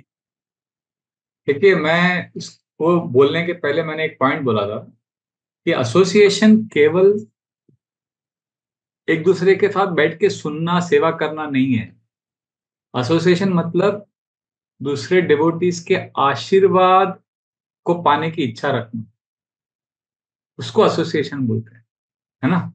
मैंने वो समझाया था ना, 3 टाइप का एसोसिएशन होता है। सबसे लो होता है कि साथ में आके प्रसाद खाना, गप्पे मारना। दूसरा होता है हियरिंग, चैंटिंग और सेवा करना। पर सबसे हाईएस्ट होता है जब हम अंदर से दूसरों के डिवोटीज का आशीर्वाद की याचना करते हैं। अगर ये मूड रहेगा तो आप हमेशा एसोसिएशन कर रहे हो। आप 10,000 मील दूर भी रहोगे तो आप एसोसिएशन कर रहे हो। तो वो एग्जाम्पल देने के लिए मैंने बताया कैसे कविराज गोस्वामी वृंदावन में हैं, रघुनाथ दास गोस्वामी से क्लास सुन रहे हैं, पर वो अपने प्रार्थनाओं में लिखते हैं कि मुझे रघुनाथ गोस्वामी कथा सुनते सुनते मुझे स्वरूप दामोदर गोस्वामी का भी संग मिला, क्योंकि स्वरूप दामोदर गोस्वामी कभी आए नहीं वृंदावन, पर स्वरूप दामोदर गोस्वामी ने ट्रेनिंग दिया रघुनाथ दास गोस्वामी को जगन्नाथपुरी में, क्योंकि स्वरूप दामोदर गोस्वामी चैतन्य महाप्रभु के सेक्रेटरी थे और गोविंदा उनके सर्वेंट थे। तो रघुनाथ दास गोस्वामी दोनों से बहुत सुनते थे। फिर वो सुनकर जब रघुनाथ दास गोस्वामी राधा कुंड में बैठ के लेक्चर देते थे, वो कविराज गोस्वामी सुनते थे। पर रघुनाथ दास गोस्वामी से सुनते सुनते उनको लगा कि उनको स्वरूप दामोदर गोस्वामी का भी संग मिल रहा है, मतलब वो दिल से उनकी भी आशीर्वाद और उनकी कृपा की भी याचना कर रहे हैं। तो मैंने उस कॉन्टेक्स्ट में बताया। ठीक है, जीवन कृष्णा प्रभु। यस यस, धन्यवाद प्रभु। मुझे आपका क्लास अभी भी याद है जो आपने चित्रकूट में दिया था, पूरा आपका स्टोरी, कैसे आप भक्ति में आए, कैसे आपको फिर कैसे आपका शादी, पूरा वो मूवी का जैसा स्टोरी है वो, मुझे अभी तक याद है वो। थैंक यू प्रभु। प्रभु जी, एक माता जी हैं, शालिनी माता जी, ओके। 58 ईयर्स ओल्ड हैं। तो वो हाँ कहती है कि जीवन बहुत स्ट्रगल से भरा हुआ है। हाँ हाँ। शादी हुई, फिर उसके बाद बढ़िया में आए, भक्ति में आए, भक्ति में आने के बाद ऐसा लगा जीवन अच्छा है, लेकिन जब भी भक्ति बढ़ती है प्रॉब्लम भी बढ़ने शुरू हो जाते हैं। तो बहुत डर लगता है, तो क्या करें? देखिए, मैं आपको एक बात बोल देता हूँ, भक्ति ज्यादा करने से प्रॉब्लम नहीं बढ़ता। प्रॉब्लम जो हमारा लिखा है ना, वो जो कृष्ण का एक हमारे लिए स्पेशल अरेंजमेंट है। जो भाग्य में है वो भाग कर आएगा, और जो नहीं है वो आकर भी भाग जाएगा। तो आप ये नहीं बोल सकते कि भक्ति करने का जैसे प्रॉब्लम बढ़ गया, ऐसा नहीं बोलना चाहिए। भक्ति करने से बस हमारा लाइफ शुभ हो जाता है, ऑस्पिशियस हो जाता है। तो प्रॉब्लम तो है माता जी, लाइफ में सबके लाइफ में प्रॉब्लम है। मैं अभी 3-4 दिन से ट्रैवल करके आया, और ऐसा ऐसा प्रॉब्लम सुन रहा हूं मैं लोगों का। तो प्रॉब्लम तो सबके जीवन में है। तो मैं आपके प्रश्न का उत्तर ये नहीं दे सकता, इससे ज्यादा नहीं बोल सकता कि बस प्रॉब्लम्स तो सबके जीवन में है। आप उसको एक्सेप्ट करना सीखो। जब तक हम उसे एक्सेप्ट नहीं करेंगे ना, 10th canto 14 chapter text number 8 और 9, तत्तेनुकंपाम सुसमीक्षमानो पुंजान एवात्मकृतं विपाकम हृद्वाग्वपुर्भिर्विदधाम नमस्ते जीवे तयो मुक्ति पदे सदाय बाग। हम कृष्ण प्रेम के हकदार तब होंगे जब हम बोल सकते हैं कृष्ण को कि कृष्णा, जो आपने मुझे दिया है मैं उसे स्वीकार करता हूँ या स्वीकार करती हूँ। आप मेरे हितैषी हैं, आपको मैं बहुत प्यार करती हूँ, आप जो भी मुझे देंगे मैं स्वीकार करती हूँ। ये वो लेवल पे आने के लिए भगवान हमें अलग अलग परीक्षाएं देते हैं। तो ये भगवान का एक, कृष्ण को प्रेम को प्राप्त करने का एक परीक्षा है। ये सोचकर अगर हम उस प्रॉब्लम को टॉलरेट करेंगे, देखिए ये बहुत मुश्किल है मैं मानता हूं, पर ये जिंदगी है, तो ये आपको तो लेना ही पड़ेगा, है ना। जो जहर है मरने के लिए थोड़ा सा लगता है, पर इस मटेरियल वर्ल्ड में जिंदा रहने के लिए बहुत पीना पड़ता है। मरने के लिए बस थोड़ा जहर ले लो, खत्म, मर गए। और जिंदा रहना है, भक्ति करना है, पूरा लाइफ लॉन्ग रहना है, तो वो पीना पड़ेगा। आप जिसको बहुत सम्मान करते हो वो डेवोटी आपको मिसअंडरस्टैंड करेंगे, फिर आपके घर वाले मिसअंडरस्टैंड करेंगे। वो टॉलरेट करना, कृष्ण को थैंक यू बोलना, इसीलिए हम लोग क्यों साथ में आते हैं माता जी, ये आप इसको समझो। आप लोग साथ में ऐसे क्यों आते हैं? क्योंकि हम जब साथ में आते हैं ना, सब देखते हैं ना वीडियो में, सबका आनंद प्रभु क्यों बोलते हैं वीडियो ऑन रखने को, मालूम है? वो एक्चुअली उन्होंने आपको रीजन बोला नहीं है क्यों बोलते हैं। उनका बहुत बड़ा रीजन है उसके पीछे, साइकोलॉजिकल रीजन। जब आप ये वीडियो ऑन रखते हो ना, 150-60 लोग, और क्लास सुन रहे हो, चैंटिंग कर रहे हो, माला तो कर रहे हो, वो पूरा पुलिसमैन जैसा देख भी रहे हैं, पर उसका सबसे बड़ा फायदा क्या है पता है? आपके लाइफ में सफरिंग है ना माता जी, वैसे सबके लाइफ में है। जब हम माला करते हैं और हियरिंग साथ में करते हैं ना, तो आप एक दूसरे को भी देखते हो वीडियो में, अरे ये भी है, अरे ये माता जी भी है, वो भी पिट रही है, वो भी पिट रहा है, तो सब साथ में आ रहे हैं, चलो अच्छा है। मतलब मेरा प्रॉब्लम इतना बड़ा, सब लोग साथ में पिट रहे हैं, तो वो देख के ना थोड़ा दिल को थोड़ा सुकून मिलता है। थोड़ा बोलते हैं ना, मिजरी लव्स कंपनी। चलो, अरे वो भी पिट रहा है, वो भी तो परेशान है, पर साथ में है, चलो पकड़ के रखो एक दूसरे को। तो वो एक ना एक सुकून मिलता है। तो सफरिंग तो है। देखिए, प्रभुपाद ने बोला material spiritual life is difficult but material life is impossible. तो ये प्रॉब्लम तो रहेगा। आप शॉर्टकट मत ढूंढिए, भक्तों का आश्रय लीजिए और कृष्ण को बोलिए thank you, and Krishna will give you the strength to tolerate. Hare Krishna. प्रभु जी, can we take one last question? Yes. Anupama माता जी, आप अपना प्रश्न पूछ सकते हैं। हरे कृष्णा प्रभु जी, दंडवत प्रभु जी। गुड़गांव से हिज बेस्ट आराध्य गौर प्रभु जी ने आपका ईमेल आईडी या आपका फोन नंबर मांगा है। हाँ, तो विपुल अग्रवाल प्रभु दे देंगे आप। ठीक, thank I can take one. Since this was not a question, we will take one more. Yes. Akshat Prabhu, you may ask your question.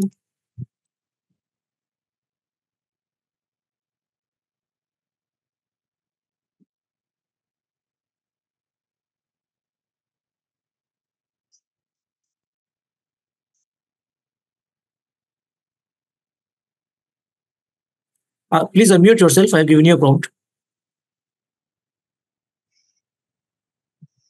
प्रभु जी अपना प्रश्न पूछिए प्रसाद प्रभु। हरे कृष्ण प्रभु। हरे कृष्ण दंडवत प्रभु। प्रभु जी, एक साल से तो आपकी कथा मतलब आपकी नाम सुना हूं, और इसमें जो ये भक्तों की ग्रुप है, किसी को भी मैं फिजिकली दर्शन भी नहीं हुआ, सिर्फ एक्सेप्ट आनंद वृंदावन प्रभु।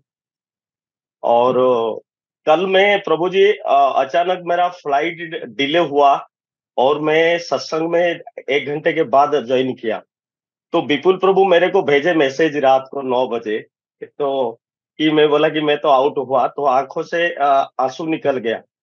मेरा ये प्रेयर था रात को कि कुछ भी हो जाए, भक्तों की संग छूटना नहीं चाहिए। ये 2 दिन मेरा तो बहुत बड़ा मिस्टेक हुआ मेरे तरफ से, नहीं, मैं बहुत प्रयास किया। मेरा 3:10 पे लैंडिंग था और मेरे को 2 जगह घुमा के फ्लाइट लेके आए, तो मैं बोला कि ये परीक्षा है, शायद मैं 2 दिन तो अटेंड नहीं कर पाऊंगा। बट मैं बहुत हार्डकोर रिक्वेस्ट भेजे विपुल प्रभु को, तो विपुल प्रभु हमको ग्रांट दिए। इससे कोई मतलब बड़े चीज मेरे को सौभाग्य नहीं लगता। और आपकी जो कथा है प्रभु, हार्ड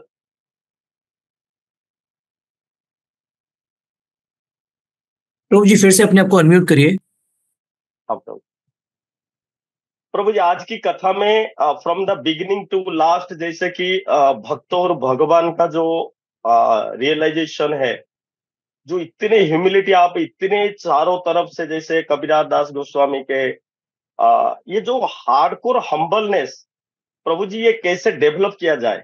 हम चैंटिंग करते हैं, कुछ टाइम होता है, ये कथा सुनते हैं तो हृदय बहुत द्रवीभूत हो जाता है, सॉफ्ट हो जाता है, पर बाद जो हमारी जो अंतःकरण में जो अनर्थ है, ये फिर वो ग्रास्प कर लेता धीरे धीरे। तो प्रभु जी इतने बड़े हाई स्टैंडर्ड हो के भक्तों लोगों ने इतने ह्यूमिलिटी होता है, और हमारे पास कुछ है नहीं, ना कुछ है क्वालिटी, ना कुछ अवगुण, खाली देखेंगे सुबह से शाम तक तो अवगुण भरा हुआ है लाइफ। तो हमारे अंदर प्रभु जी ये हम्बलनेस कैसे डेवलप किया जा सकता? ह्यूमिलिटी है ना, ह्यूमिलिटी ये भगवान का गिफ्ट है।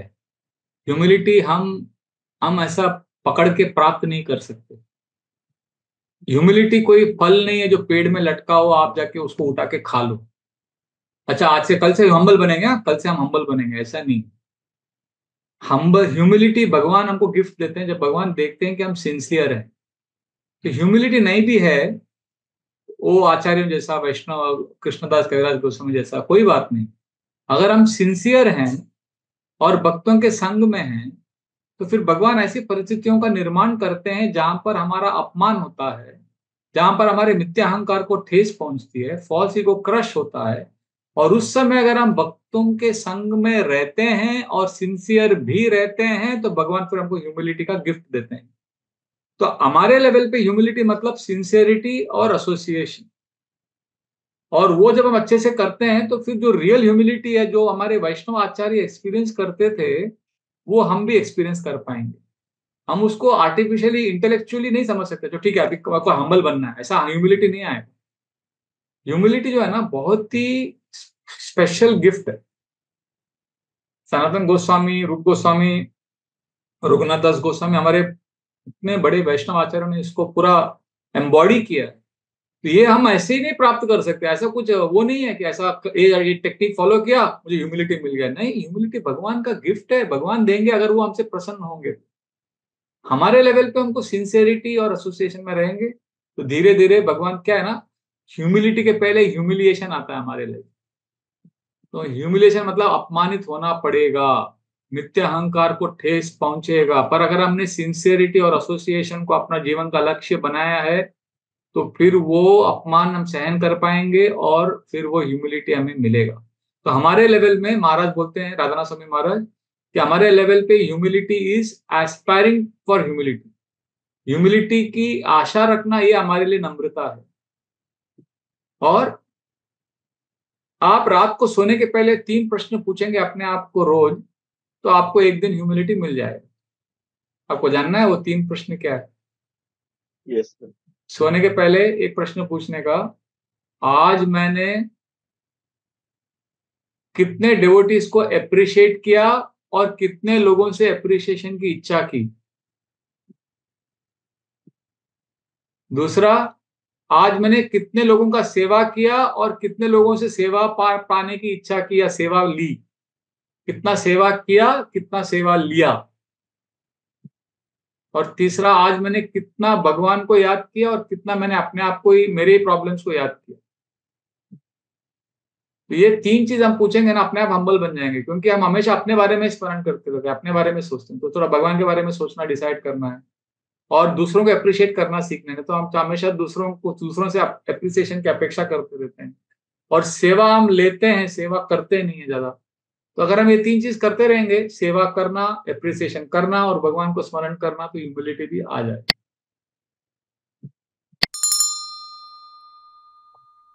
Is that okay? Hare Krishna. Thank you Braj Bihari प्रभु। आज का क्वेश्चन आंसर सेशन को हम यही समाप्त करते हैं। आपको बहुत बहुत आभार और धन्यवाद जो आपने इतना अच्छा इसमें कथा किया। हरे कृष्णा।